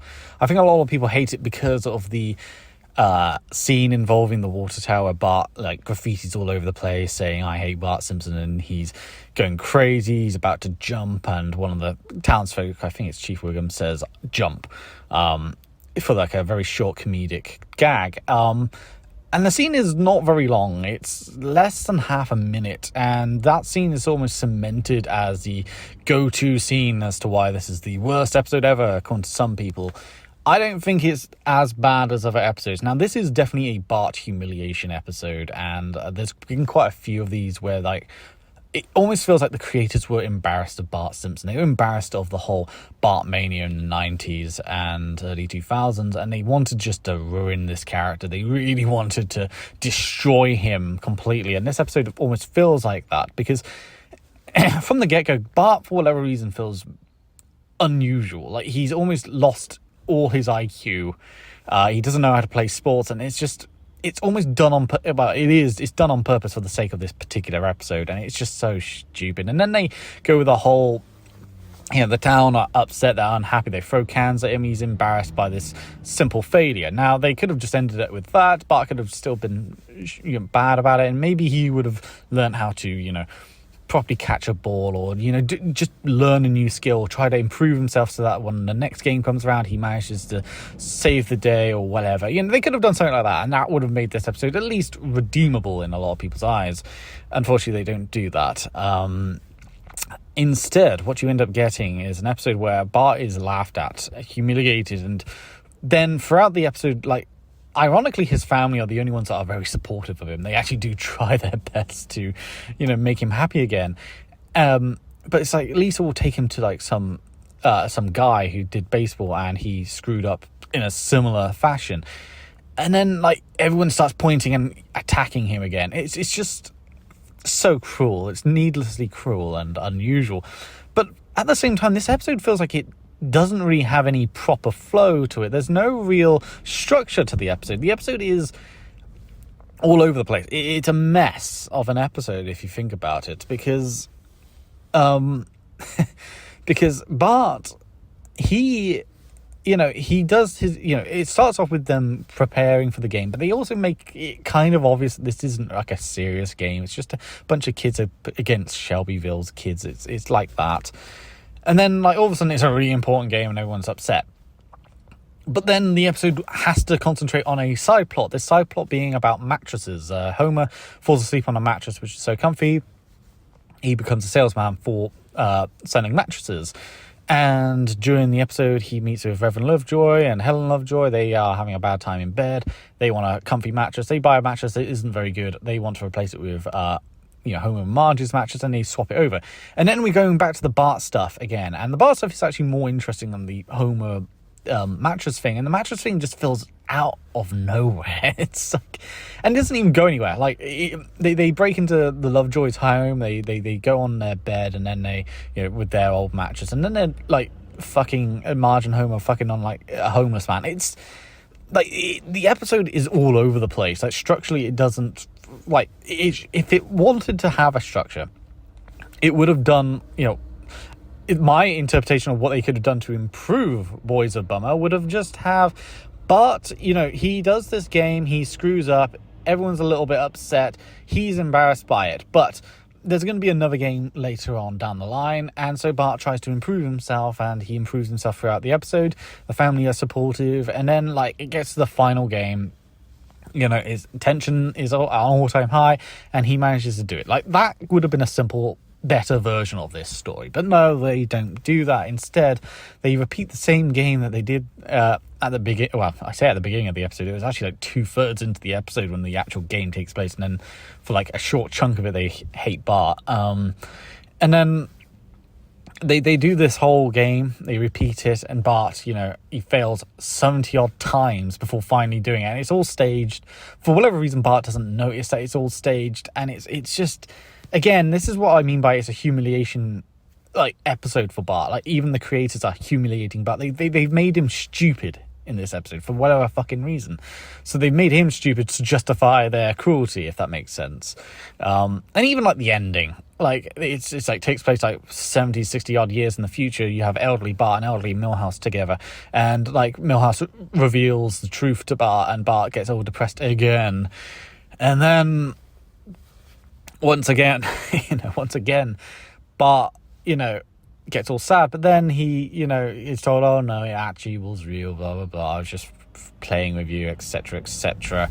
Meanwhile, you have Homer and Marge in heaven watching down on Bart, and they just make comments about him, like real nasty comments about him, and it's weird that this whole episode is a humiliation ritual for Bart. And the strange thing is, usually when it is these Bart torture porn episodes, as some people would call it, it's the family that are doing it against Bart, not Bart being attacked by everyone else. And in this case, the family are actually the good guys, and everyone else is the asshole. And like, even the way the characters act, like, they act really uncharacteristic. Like, when they try to, fix Bart's issue at the end, like, Mo suddenly decides he's going to help out, like, even though he was joining in with the crowd and hating Bart earlier. And the mattress plotline, I've already said, goes absolutely nowhere. It is boring, and that's the thing. Like, a lot of people talk about this episode based on the water tower scene. They don't talk about the rest of the episode, and the rest of the episode is fucking boring. That's the thing. This episode is just entirely boring. There is nothing that actually happens. The structure is a mess. The characters are a mess. They are uncharacteristic for what they are. This episode is just a complete mess from beginning to end, and it almost makes you wonder, was this rushed? Did they just rush through this story? Because the whole Bart thing, the whole Bart story, which is meant to be the main story, is rushed through, and it's so like fast paced and it's so like disjointed because they tried to they have that subplot with the matches. It almost feels like they tried to combine two episodes. That's what it is. They combined 2 episodes together and they didn't know how to structure it properly. That's basically what has happened here. An absolutely terrible episode. Absolutely terrible episode. I hate it. I really do. I mean, I don't think it's the worst episode in the world. I'll just be honest. Like, I mean, it's not even the worst, Bart humiliation episode out there. But there's a reason why it's number 4 on my list. Because it is bad. It is really bad. But the top 3, they are far, far worse.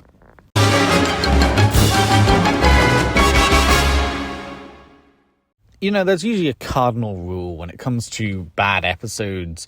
A lot of people hate bad episodes for being cruel to their characters. I mean, we just looked at Boys of Bummer in our 4th worst episode. However, the 4th best episode is an episode which I used to consider the greatest episode of The Simpsons, and yet it breaks this cardinal rule because it is a cruel episode. It is very cruel. It bullies, it humiliates, and kills a character all in one episode, and yet it works beautifully. Homer's Enemy is one of the greatest achievements of The Simpsons. It's, to a lot of people, one of the greatest episodes. It used to be my number 1 favorite.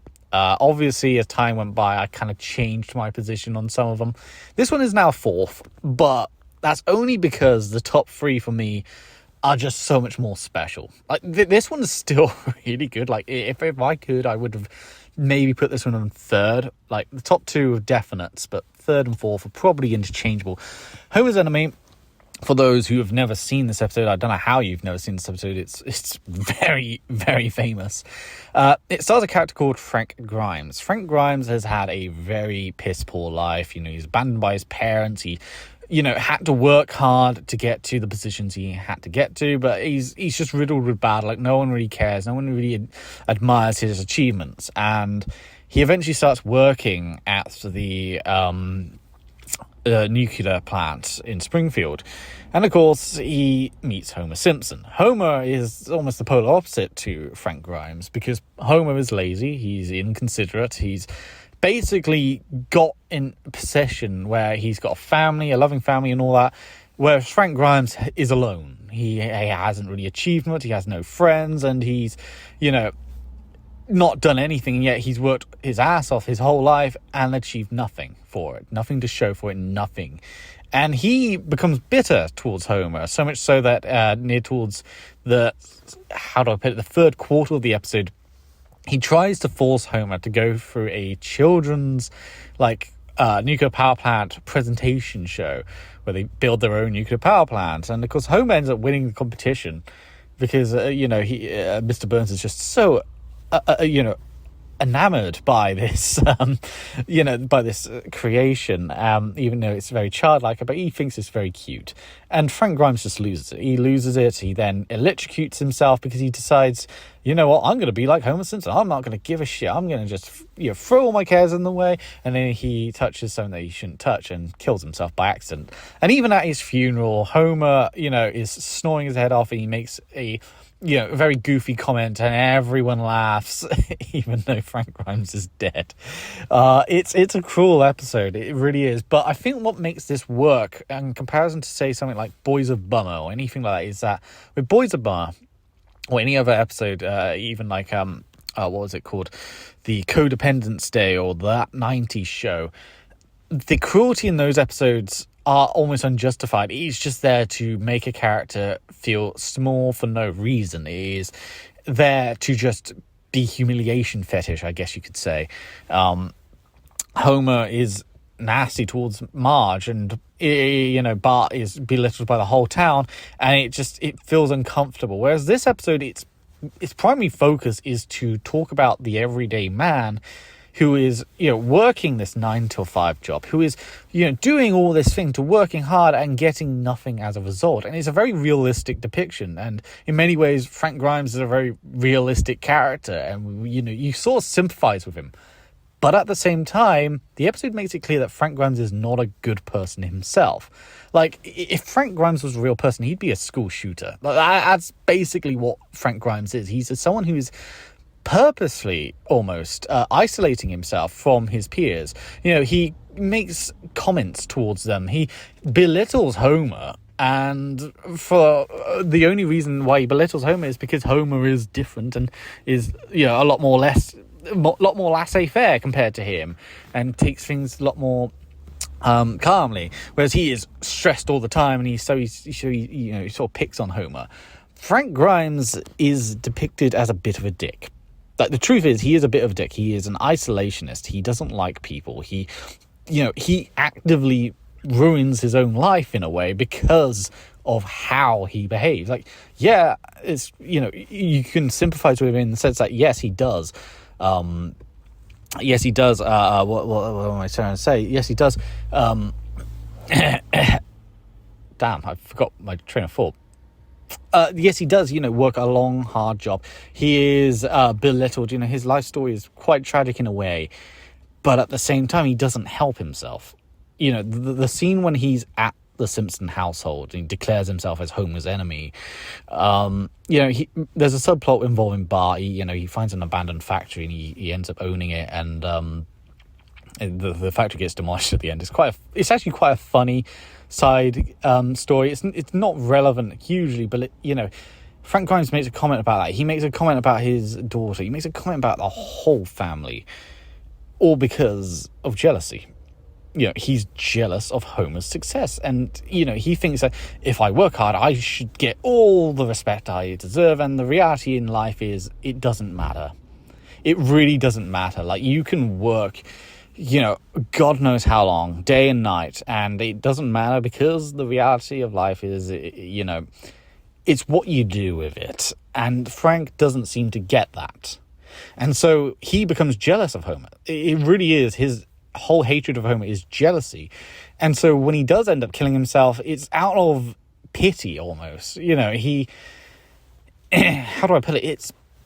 He is a character who, out of spite almost, tries to ruin another character, and because he fails at his plan, he thinks, why should I pretend, why should I even bother putting effort into anything? And for the final few moments of his life, he is free. He is free to do whatever he wants, and he does something very stupid and kills himself. It's kind of darkly comedic in a way, and it is played for laughs.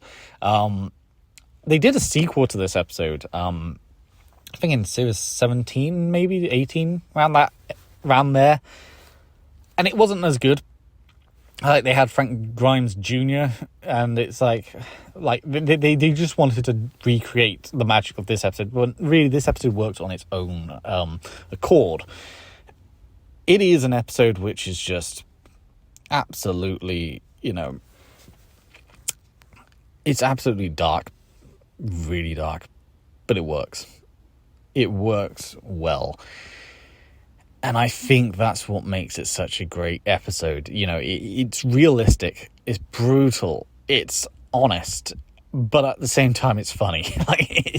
It manages to work, and it's a cruel episode, but it's a cruel episode that works. And this is how you do cruelty-style episodes, humiliation-style episodes, I guess you could say, is to do an episode like this.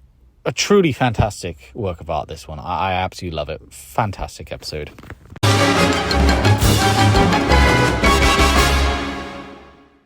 So, for the number 3 worst episode is one that not a lot of people would have thought of, mainly because compared to other episodes, I think a lot of people would say this is worse or that is worse, etc., etc. However, when it comes to Money Bart, I detest this episode. Now, admittedly, when I rewatched this episode for the sake of this video, in fact, I don't know how I'm tripping over that, but for the sake of this video, admittedly, my opinion on it wasn't as harsh as it was when I initially watched it, because this episode was the episode that made me stop watching The Simpsons, because, I've mentioned already, I'm not really someone who watches modern Simpsons. There's the odd few that I've seen, and even then, it's very few and far between. This episode I just disliked so much it made me stop watching it. Now, maybe it's because of the fact that I had maybe a skewed perspective on this, because my remembrance of this episode was completely different to the rewatch. However, I still hate it. And I've rated it higher than Boys of Bummer, and the reason why is because in many ways this is similar to Boys of Bummer in the sense that it loves to humiliate Bart Simpson. It involves a baseball game. However, unlike Boys of Bummer, this one, I swear, has no cohesive plot whatsoever. It is all over the place.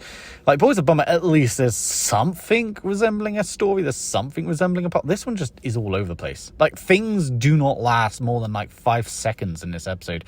Like, they build something up and then they just forget about it. And then they do something else. And it's just baffling how all over the place this episode is. And in my opinion, this episode's a lot of the worst of modern Simpson episodes. A lot of modern Simpson episodes have the celebrity cameos you don't give a shit about. A lot of the Simpson episodes have stories where Bart is seemingly picked on for whatever reason. A lot of the Simpson modern worst episodes involve Lisa, being the goddess of everything, and you shouldn't ever question her or her ability to do things. And the humor is bad. The side plots are uninteresting. In fact, there's not really any side plots in here, even though they tried to create one. Like, just 3/4 into the story, they tried to create a side plot which goes nowhere. This episode is just a mess, an absolute mess. Like, when I initially watched it, I thought that this was an episode where Lisa was losing a lot of the games, and then she fires Bart, and then, off screen she somehow wins a bunch of games, and Bart, is forced to apologize to her, and that doesn't happen. Technically speaking, Lisa does succeed in her more strategical thinking, but Bart is upset because it's, takes away the fun. The issue with this conflict, at least in my eyes, the issue with this conflict is that it tries its damnedest to create this idea that Bart is upset because Lisa is taking away the fun, but they don't really build up to that. It's just suddenly he hates her because she's taking away all the fun. Compare that to an episode, a better episode where, Lisa would be taking away the fun. You'd see Bart progressively get more angry. He maybe, starts to disobey her orders a few times here and there. And it progressively builds. Whereas this episode, it just suddenly happens and that's it. And then he gets fired, even though he wins the game, which makes no fucking sense. Like, if you were to do an episode like this, you would at least make Bart fail or something of that caliber. Maybe Lisa is the one losing and then Bart succeeds with this breaking of the rules and then she fires him. Or, she fires him because he loses the game because he didn't follow her advice. I don't know. Like, there's a million ways this could have gone well. Hell, you could have done something better with the story by making Bart join a separate team where they are doing their own thing and they are doing really well, and they go up against Lisa's team and it's a close battle to the death almost. And they both, use their own, tactics. But no, instead, it's Bart gets fired because he breaks the rules once, by the way, just once, and he wins the game. And it's just so baffling. And, of course, all the kids are angry at Lisa for it. But that doesn't last because they then win the next game and we forget about that whole anger part. Oh, and Bart is witness to them winning this game, which humiliates him further, which is just cruel and unnecessary. Oh, but then we also have this random side plot where Homer joins Team Lisa and Marge is with Bart, and there's, at each other's throats because they're favouring one child over the other. That goes nowhere. That goes absolutely nowhere. It's forgotten about within the... like I said, it starts at the third quarter of the of the episode, and then it just gets forgotten about as quickly as it starts. There's a celebrity cameo who I don't know anything about the sports team. Who the fuck cares? And he's there to lecture Bart, and Bart is the one that's forced to apologize, even though Lisa overly reacted, by the way, in this episode. Overly reacted. But as I've already mentioned, Lisa is a goddess. You do not question or say anything nasty about her at all. She is correct 100% of the time. Don't question it. That's the logic that modern Simpsons tends to have. And this episode, again, the plot is just all over the place. It doesn't know what to do. Even at the beginning, it starts off with Lisa only does this whole becoming a baseball team coach because A, Flanders gets kicked off the team, and B, she sees this random woman who, has gotten into, I think, Harvard, and she wants to do that one day, but of course she did it because she decided to do some sport training, whatever, and I don't give a shit. And of course Lisa's not very good at any sport, and so she decides, she suddenly becomes the captain, by the way. There's no build up to her joining the captain or becoming the team captain. She just is. There's no fucking logic to this episode. Who cares about structure or plot or anything about this? She just randomly becomes behind the scenes in the span of like a few seconds. And of course, she knows nothing about baseball, whereas the others do. And of course, she gets, a little bit of humiliation there. But then she thinks, strategically and wins all these games and what have you. But she's not having fun. Like, it's bizarre. The plot of this episode is just nonsensical. That's the best way to describe it. It's a nonsensical plot which features some of the worst elements of any Simpson episode. The whole Bart getting fired thing is so overblown. Like, all he did was disobey one little thing and he still won the game. Like, if he'd lost the game, then maybe you'd have an excuse. But at the same time, the whole Bart is, I was taking away the fun sort of thing. They don't build up on that. Again, they just randomly shoehorn it in, and then they kind of forget about it a few times, and then they bring it back at the end. The Marge and Bart versus Lisa and Homer doesn't go anywhere. It starts suddenly like 3/4 in the episode, and it just ends. A celebrity cameo is there just to lecture Bart. And this episode is also really infamous for the Banksy opening, which a lot of people have criticised and thinks is really stupid. And yeah, it is very stupid. This episode is just very stupid. Like, that's the thing. Boys Are Bummer is bad, and you don't like watching Boys Are Bummer. It's a terrible episode, but at least there is some sort of plot there, even if it does try to divert into this stupid mattress side plot, and it's just, again, kind of stupid and nonsensical. But at least it's somewhat got a structure. This episode has just got no structure, all over the place, and it's like it's got ADHD. It's like it's got ADHD and a short-term memory loss. Terrible episode. I still hate it. I think it's one of the worst. There's a reason why this made me quit watching Simpsons.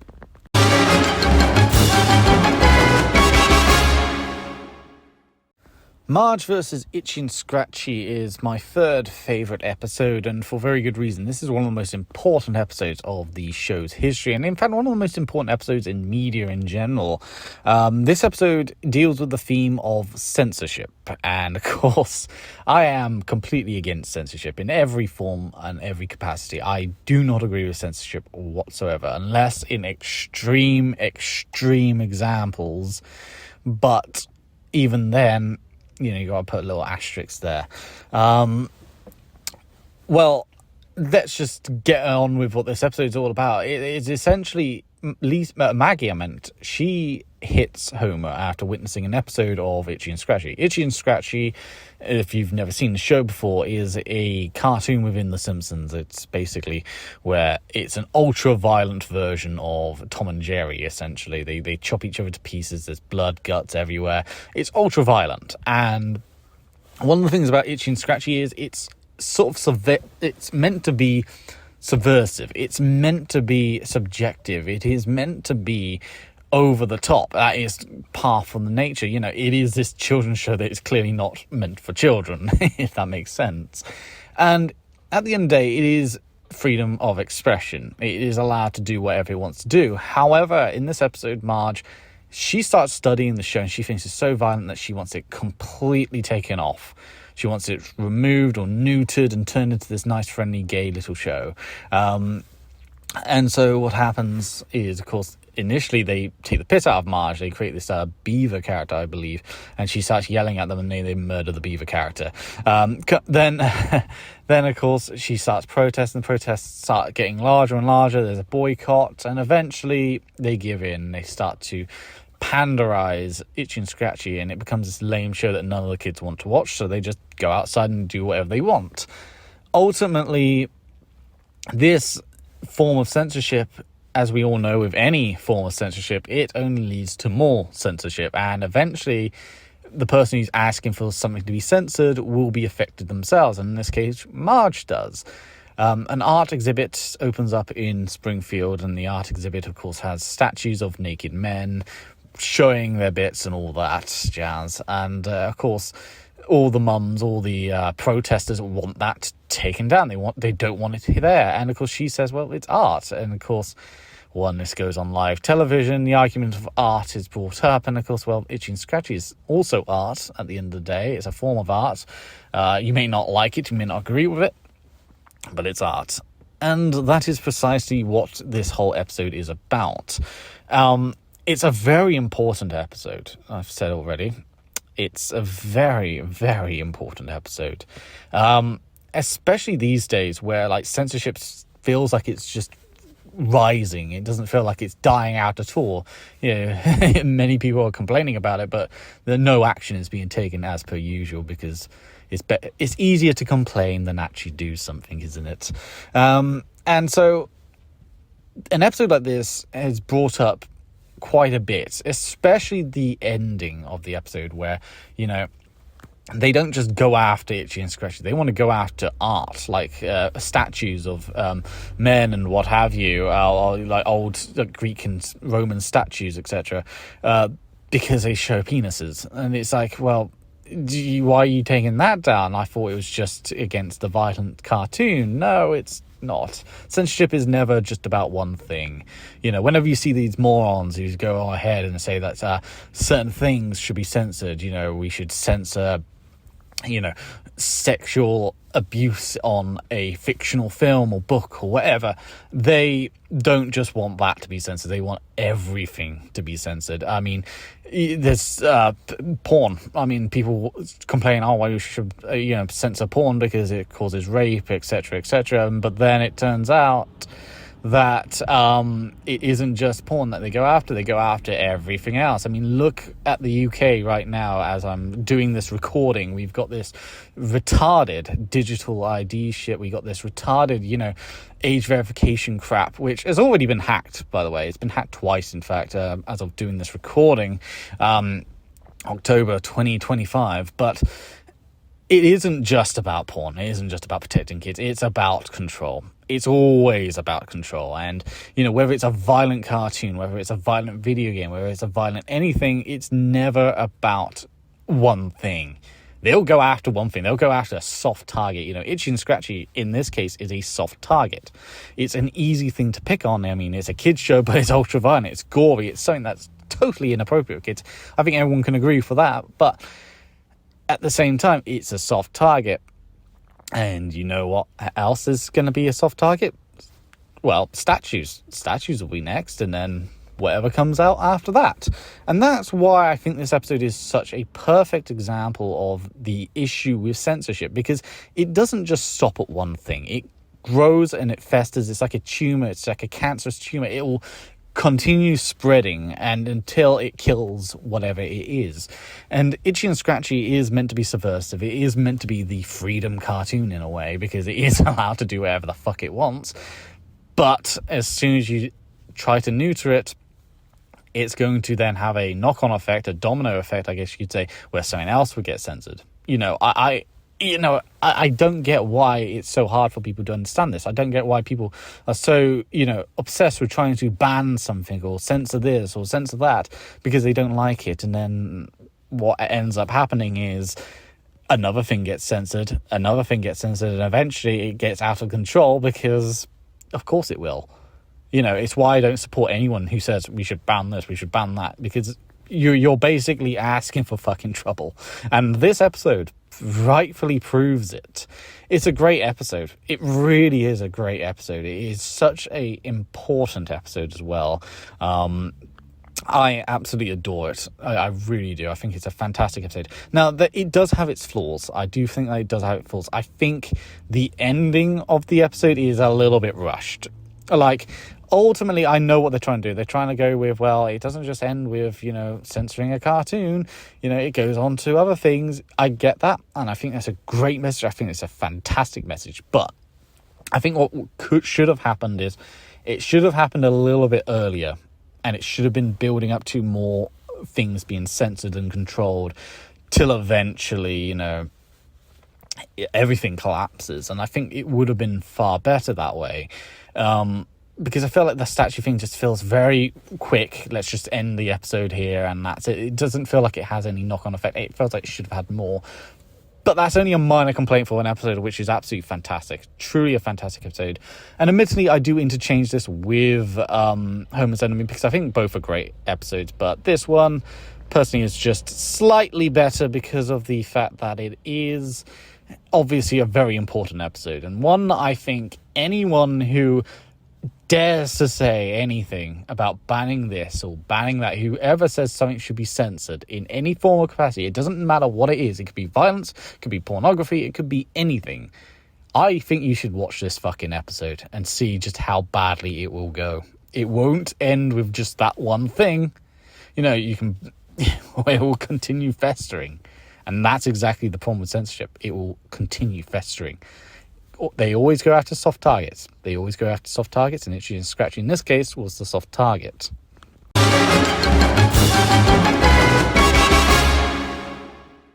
So for my number two, whatever the hell, I kind of screwed that up. For the second worst, I should say. I can't be bothered to edit that out, fuck it. For the second worst, this is Bart versus Itchy and Scratchy. Now, admittedly, I've already said, after Moneybar, I kind of refused to watch Simpsons. Like, Moneybar, I remember back in the day, it really pissed me off, and it's the reason why it's number 3. That ended Simpsons for me. After that, I didn't rewatch Simpsons. There would be the occasional episode I would watch afterwards. Like, I think there was a Lego one, if I recall.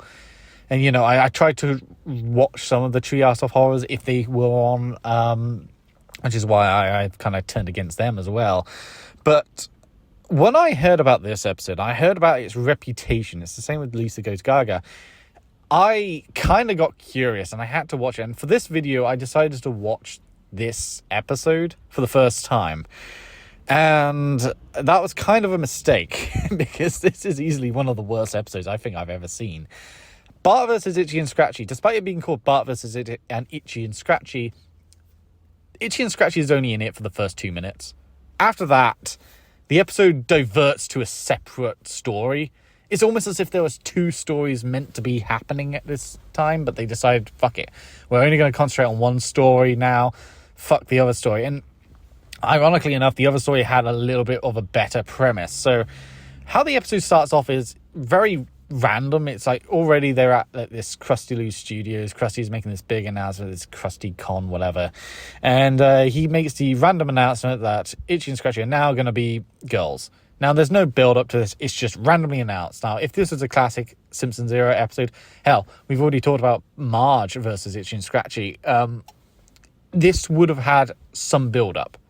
There would have been some sort of protest group or some sort of like antagonism behind the scenes that would have built up to this moment, and then we would have seen the consequences afterwards. Unfortunately, this is modern Simpsons, so fuck any build-up. Let's just go straight into the action and not actually care about any of the terrible results as a result. So that just gets randomly announced. Bart and the other boys, they immediately hate it, And, of course, it's the eye-rolling, we're not going to watch it, and it's a boy thing. It's so predictable, so obvious. I hate using the term woke, but it is that sort of business. That is then met with Lisa saying, "Oh, I'm excited for it," and of course she then vlogs for some fucking reason, and it is one of the most cringy moments. It's met up later on with more cringy dialogue, and she records herself, but then she also records Bart laughing at it, and she then posts it online and humiliates Bart, because of course we can't have a modern Simpson episode where Lisa is a good human being. No, she's just a fucking rotten piece of shit that should be skinned alive. It's that, that's how much I detest that character, and boy, number 1's going to be fun. And Bart gets humiliated. Bart is then taunted by the other boys who think he's a traitor. He then runs into a bathroom. He meets these girls, these punk rock girls. They are literally a parody of Pussy Riot. I forgot what they were called. It was something Riot. I don't care. They're a radical feminist group. And by the way, Itchy and Scratchy has just been forgotten about. As I mentioned, it is really only important for the first 2 minutes and maybe the last minute or so. That's it. Itchy and Scratchy is not important in this story whatsoever. You know, it's called Bart versus Itchy and Scratchy. He doesn't go up against Itchy and Scratchy at all in this episode. It's fucking retarded. Combine that with the, radical feminist group. Now, Bart just hangs out with them and they start doing shit. You know, they start tormenting the town. You know, they target innocent people. They do horrible things to everything. They vandalize. They do all sorts of stuff. Basically, they're like Palestinians, but they are just unlikable in every conceivable way. And yet the episode tries to portray them as good people. Like, the episode is actively rooting for this, like, Pussy Riot group. They're not called Pussy Riot, but you get the picture. I think they're called Bossy Riot. I don't remember. But they actively root for this group. Like Lisa roots for this group, even though they are terrorizing innocent people. And Bart, he's actively helping them terrorize innocent people because that's who Bart is. So yeah, you get that. And of course, eventually they take it a step too far because it turns out the boycott works. The reboot of Itchy and Scratchy just suddenly gets cancelled and they go back to the way they were.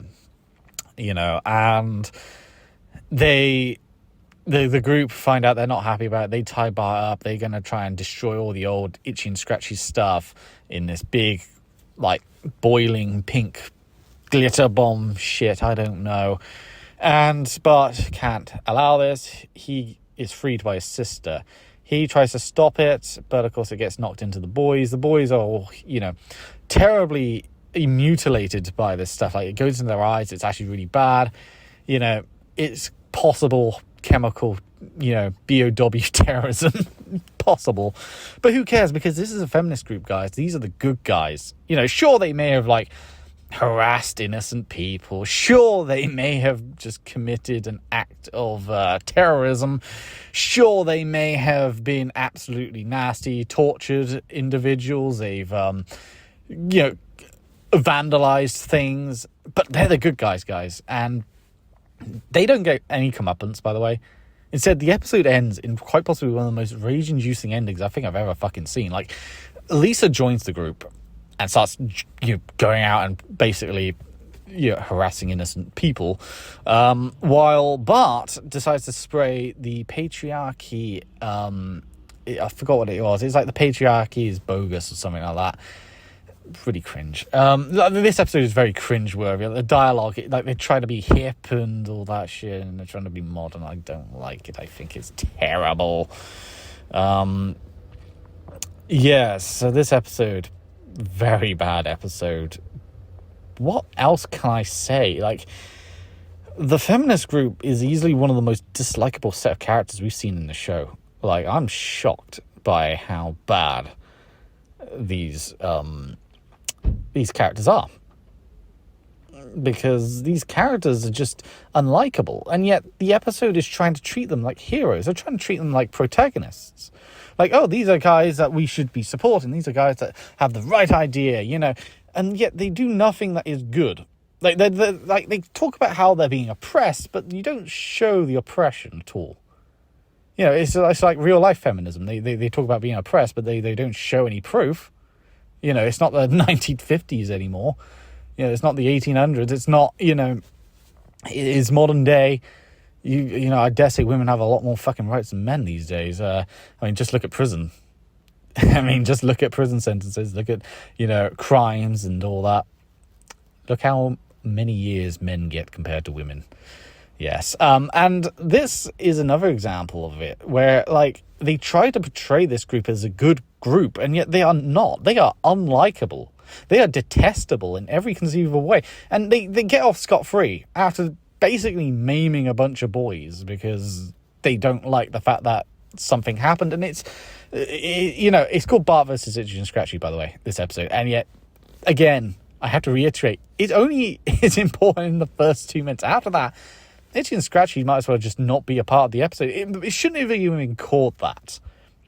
And the weird thing is they tried to start off the episode in this balanced sort of way where, like, Krusty announces that it's going to be an all-female reboot of Itchy and Scratchy.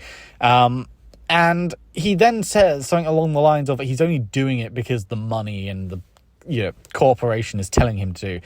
That's quite a clever, dig at all-female reboots. They could have run along with it. How artificial and fake it all is, how diversity and inclusion is nothing more than a failed fucking experiment. It doesn't work, and it has never worked, and it will not work. And in media, it is a fucking cancer that continues spreading, and its consequences are absolutely horrendous. And no, they don't, because they'd rather forget that subplot and instead talk about a feminist subplot, which no one gives a shit about, and you got unlikable piece of shit characters at the same time. This episode is just nasty. It's just a nasty episode. It makes you feel uncomfortable. It's a cringeworthy episode. It's a nasty episode. It's a cruel episode. It's a stupid fucking episode. It's almost schizophrenic. This episode is schizophrenic. It's all over the place. Absolutely all over the place. And its messaging, it makes no fucking sense, because you show us stuff, but then you're meant to, think a certain way, and it's fucking stupid. I hate this episode. Genuinely hate this episode. Like, I should not have watched this episode. I should have just had my original top 10 worst list and pretend that this episode never existed. But I decided to get curious and watch it, and boy, was that a mistake. One of the worst episodes by far. And there's only one episode that tops this in terms of absolute hideous, absolute stupidity, absolute cruelty, absolute everything bad in the world. That tops this. Just think about that for a second. There's another episode that is worse than this fucking episode, and this episode is genuinely a piece of shit.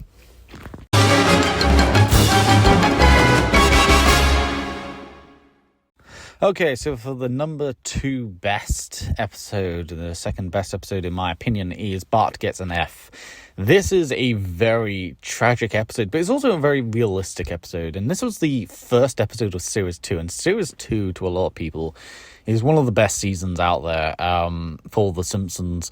Because The Simpsons, when it comes to the best seasons, I'd say Series 2 often appears as number 1 or in the top 3 at the very, very least. Because it is just so... It's just hit after hit. Like, the first few episodes are just great. I mean, Bart Gets an F is a absolutely stunning start, and then you get the one where Homer meets is it Kyle? One of the, I forgot what it was, but it's that episode afterwards, which is also an absolutely phenomenal episode. But Bart Gets an F is my number 2 favorite episode. It's my second favorite episode. Essentially, Bart. We all know Bart. He's a delinquent. He is a, troublemaker. He's a daredevil. He's all this. And, of course, when it comes to grades and when it comes to, tests and what have you, he's not the best. It's proven quite a few times that he is just not very good at doing tests. He's not very good at his education. He's a troublemaker. And usually when it comes to this, in most shows, most movies or whatever, these troublemaker characters, they are just troublemakers. They do badly in their grades, but who cares? Let's just move on. But here, we see a unique perspective, something that is arguably quite realistic. Bart, he does feel ashamed of his low grades, and he admits, he's just dumb. And this idea, sometimes people aren't, the most intelligent, but also some people are, in Bart's case, possibly even ADHD. They don't really have a long attention span. They're pretty forgetful. They're all over the place essentially. And Bart clearly, that he's all over the place. And so we see him struggle a lot in this episode, and it is painful. It's heartbreaking. You want Bart to succeed by the end of this. It really is a very depressing episode in a way. I also love the fact that some characters are given a bit of a highlight, like with Martin. He's highlighted quite a lot, helping Bart, and then of course he ends up turning coat, so to speak. Krabappel also somewhat assists Bart, and Bart, he has these fears, like he doesn't want to repeat the same grade, which is the main crux of this episode's plot. He doesn't want to repeat the same grade. he's scared of repeating the same grade, and if he does, then he cemented himself as an idiot, and he's going to be there forever and what have you. And he's actually trying his best to do these tests. He's actively researching. He's actively doing everything in his power to pass this test, to succeed in this episode, to just not repeat the same grade. That's essentially it. And you're rooting for him throughout, because he is revising and he's having to make sacrifices as well, because at one point he prays to God, and of course miraculously there's snow the next day, and of course with that extra day he can revise, but of course he wants to go out and have fun, but he has to make that concession, and it is quite a brutal thing. And even when he gets to the test, and this is something that I love about this episode, even when he does the test, he doesn't succeed. He fails. He fails outright. He gets a decent, 59 out of 100 or 59%, which over in the UK, by the way, I think 40% is the pass grade. So, I mean, it was for, university and stuff like that. I don't know whether it's the same in America, but it really does highlight the education system in a way. The fact that even if you get over half way or over half the marks, your class is a failure. And it's a brutal realization. Is a brutal sense of realism this episode has. It does have that subtle commentary on how brutal it can be, especially for someone like Bart, who is clearly struggling to concentrate. He's clearly struggling to revise, clearly struggling to do anything of the sorts, because it just doesn't really fit, so to speak. And I think that is what makes this episode so great. A lot in real life, you see these sort of people all the time. The people who try their best, who try to do their damnedest and what have you, and they don't succeed. They don't succeed at all. They can do all sorts of revision. They can literally revise day in, day out. They can do everything in their power. They can memorize everything, but still fail the test, because the test asks for specific things, and you have to answer it a specific way. And if you don't do it that way, you don't, get the correct answer 100%, you're a failure. And that is just cruel. And young people do suffer that way a lot. And it is a damning episode in a way, in its sort of subtle criticism of the education system. It's subtle criticism of people who do struggle, and the subtle criticism of, if you just revise enough, you'll succeed in anything. It's bullshit. It is utter fucking bullshit. And this episode is a great, powerful example of that. And sure, it does end on a happy note. He does say a bunch of stuff which, Krabappel is like, wow, you actually did do a lot of research. Fuck it. Here's a passing grade. It's a D, but who cares? And he is so happy he kisses the teacher. And it comes with a funny gag where he runs out and he says, I kiss the teacher, and he spits on the ground. It's great. This is a beautiful episode. It's a brutally perfect episode in a way, but it is a beautiful episode. It's an episode which you can't help but find lovable, even if it is somewhat depressing. It is somewhat of a, realistic slap to the face, so to speak. It is brutal, but honest, and that is what makes it so great.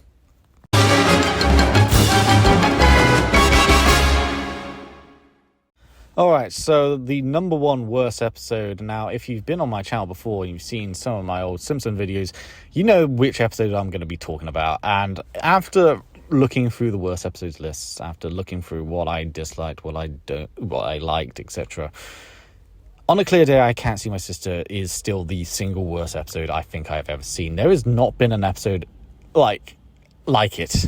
They've all been pretty bad, but this one is like a genuine 0 out of 10, where there is not a single aspect, not a single second or frame or anything that is positive about this fucking episode. This is a vile episode.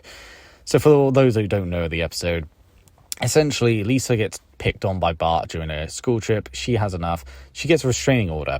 And during the restraining order, he's not allowed to be, so many feet away. And Homer builds this long staff which has a screwdriver on the end. She then prods and pokes and basically bullies Bart throughout the whole episode. to the point, there's a scene where she pokes him into like a gay porn section. She, actually renders his arm somewhat paralyzed, and then when he goes to Dr. Hibbert, he tries to inject him with stuff and he just stabs him multiple times. It's vile. It's shocking. And then, later on, Bart tries to get the restraining order off, and then suddenly he acts out of character and decides, to act like a dick for some reason, which, if you've seen any episode of The Simpsons, you know that Bart, whilst he can be a dick, whilst he can be rude and anti-authoritarian, he knows the timing. He knows when not to do that. He knows when to be good. And in this case, for whatever reason, he just acts like an idiot, and the restraining order gets extended, and he's now forced to live outside, where he is freezing, where he is starving, where he is forced to become feral. It is a disturbing episode, and then it ends with Bart on his literal knees begging for mercy. I am shocked that he looked at this episode and thought, wow, this is the type of episode we want to entertain our fans. This is the type of episode that people who like The Simpsons will want to watch. This is evil. This episode is just evil, plain and simple. Like I just mentioned earlier, like, he gets poked on the arm so much that he has to go to the doctors, and when he goes to the doctors, Hibbert literally stabs him multiple times with an injection syringe. It's like, I'm just gobsmacked. Like, they thought, okay, this is not going too far, and then they force him out in the wild, And the thing that he does to Lisa at the beginning of the episode, what does he do? He teases her a bit, he pushes her, into mud. He's done worse. Like, he's done far worse. This is just child's play. This is just siblings having fun with each other, this sibling rivalry, and her reaction is just to get a fucking restraining order on him and then to prod him with a weapon, essentially, to the point that he is humiliated and tortured for a whole 22 or so minutes. And then she doesn't apologize. She doesn't say sorry. She doesn't ever, say, okay, I've gone too far. No, she is adamant that she is right. She is adamant that she is correct in her approach, and that Bart deserves to be punished. He deserves to suffer greatly. And he is then on his fucking knees after becoming feral, begging for fucking mercy. It is a disturbing episode. And, like, at least with Bart versus Itchy and Scratchy, the whole gag right at the beginning where Krusty mentions, he's only doing the whole girl reboot for money because the executives tell him so. At least that works, and that could have built into a decent sort of episode idea. This episode has nothing redeemable. There is not a single thing that I can think of that is redeemable about this piece of shit episode. Like, it almost feels like, I mentioned this a few times in this video, on the worst list particularly, that it feels like they were ashamed of Bart Mania. They were ashamed of the whole, Bart is the most popular Simpson character aspect, and they wanted to just destroy the character completely later on, because this is how it feels. It's a torture porn. It is a torture porn episode where a character just gets humiliated, bullied, physically abused, and we're meant to just sit there and laugh. This is disturbing. Like, it's a fictional character, sure, but my God, does it not? It doesn't feel right. You don't feel good watching it. You feel dirty. You feel like you've seen something taboo. You've seen something that you shouldn't have seen, and that's how you feel watching this fucking episode. This is an evil, evil, evil episode. Like, 0 out of 10 easily. It is I'm gobsmacked that they didn't revise the episode. They didn't think maybe we should have done something else. Maybe we should have, changed the story around. Maybe we should have, had a different attitude, different idea. No, they thought this was a good, acceptable idea. I fucking hate this episode. Like, plain and simple. I'm just going to keep it brief because I didn't bother rewatching it because I hated it that much. And yeah, I hate it.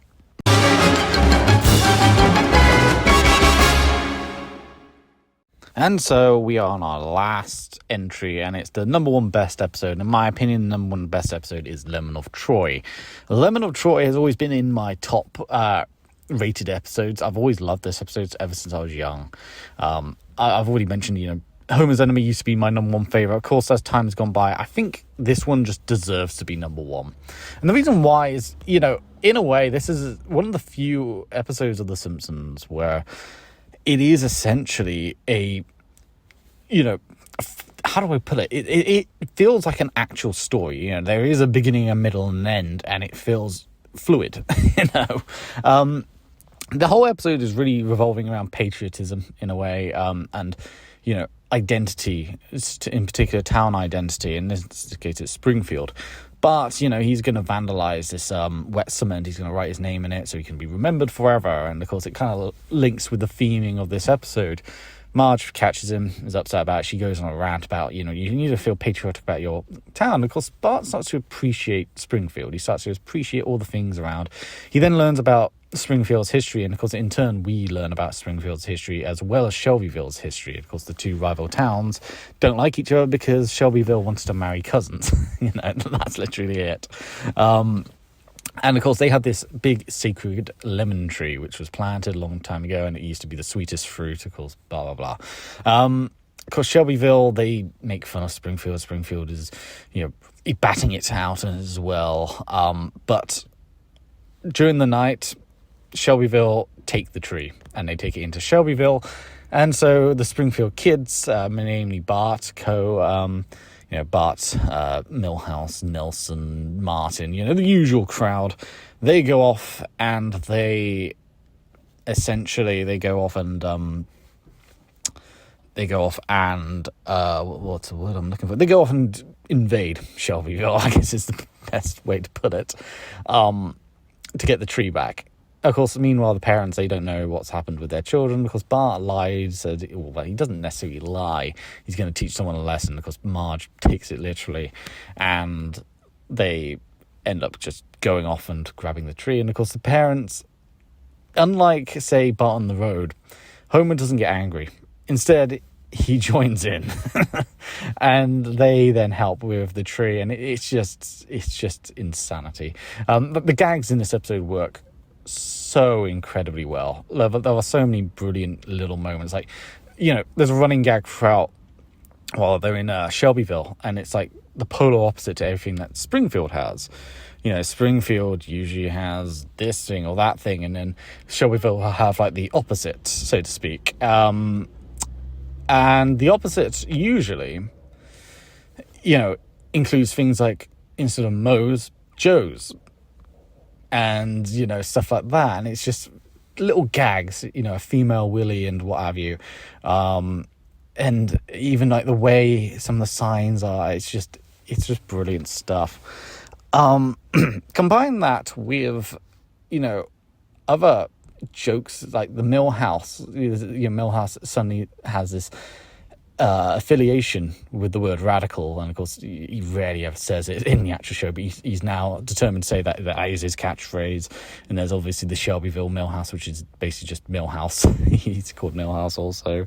And of course the very infamous gag, the gag which has been memed on a lot, when he takes a bite out of the Shelbyville version of Homer, takes a bite out of the lemon, and his face just scrunches up, and it's just brilliant. Or Ned Flanders, basically suffering because his van is getting torn to pieces and what have you. I just love the fact that no, there's another gag as well. The other gag I really love, when Homer is trying to save Bart from the dog, throws a piece of meat and the meat gets eaten. Homer pauses for a few seconds, it's just silent, and then realizes, okay, now he's got a taste for meat. It's brilliant stuff. I think the other aspect to this episode that really works, aside from the gags, is of course the plot. The plot, as I mentioned, has a proper beginning, middle, end, and this is something that Simpsons doesn't really do a lot. A lot of the time they sort of start the plot midway through the main story, and everything is just built around that, and they'll have a side plot. But this one doesn't really do that. This one is fully integral to the whole story. Like, everything links together. Marge's little rant at the beginning, the Bart reminiscing of what people are going to think of it in the future, and of course it all links up to the main theming and the story of this particular episode. You got that as well as other little bits which I really just enjoy, that being the adventurous side of things. This is like Bart on the Road, but perfected in a way, because they are having an adventure over into Shelbyville, this foreign land, and we're seeing different things, even if it is basically just Springfield, but the opposite way around. It's just brilliant. And like, it's, you know, you see the characters and they're sort of polar opposites. It's sort of like an alternate universe still of episode if it was in like a sci-fi show, except this is an opposite town. And so that works, in my opinion. Like, everything about this episode just works. Like, whereas On a Clear Day, I Can't See My Sister is just a terrible episode and it's just a 0 out of 10. This is a 10 out of 10. Like, through and through, this is a 10 out of 10. Like, everything works. The plot works. The characters as well. You know, the character interactions with Nelson and Martin is hilarious. The Millhouse also, you know, is absolutely funny in this episode. Like, everything works in this particular episode. You know, the characters, the plot, the gags are... it's just high marks all around. There is nothing wrong with this episode. It is just perfect. And, you know, this is what a Simpsons episode can do when it's just done right. Like, everything hits the right notes. Everything is beautifully done. And I love this episode. Like, I can't tell you enough how much I love this episode. It is beautiful. It is fantastic. It is funny. It's everything you want. And, you know, whereas On a Clear Day, I Can't See My Sister is everything you don't want. It's a truly evil episode with just misery all around. This episode is just joy all around. And this, you know, I think really what makes it so good is the adventurous spirit of it. And I think that combined with the theming as well works quite well. And I love the ending as well. That's another thing, because Grandpa, you know, he tells the story of the lemon tree, and then of course at the end he tells the story of how the lemon tree got brought back. And then you see the Shelbyville of Grandpa, and he's talking about stuff, and he's saying, you know, actually, you know, this is how it happened. You know, we bravely, you know, gave up the lemon tree and stuff like that. It kind of works. Like, if you think of Shelbyville and Springfield as two nations at war, it works in a similar sense, where like one nation will have their own side of the story, the other will have their own point of view. And, you know, we've seen what actually happened. But no matter what, one side will propagandize and will, you know, delude themselves and tell stories about how bravely they lost something, you know. And I think that works out really well as well. Like, this is just a beautiful episode. Fantastic all around.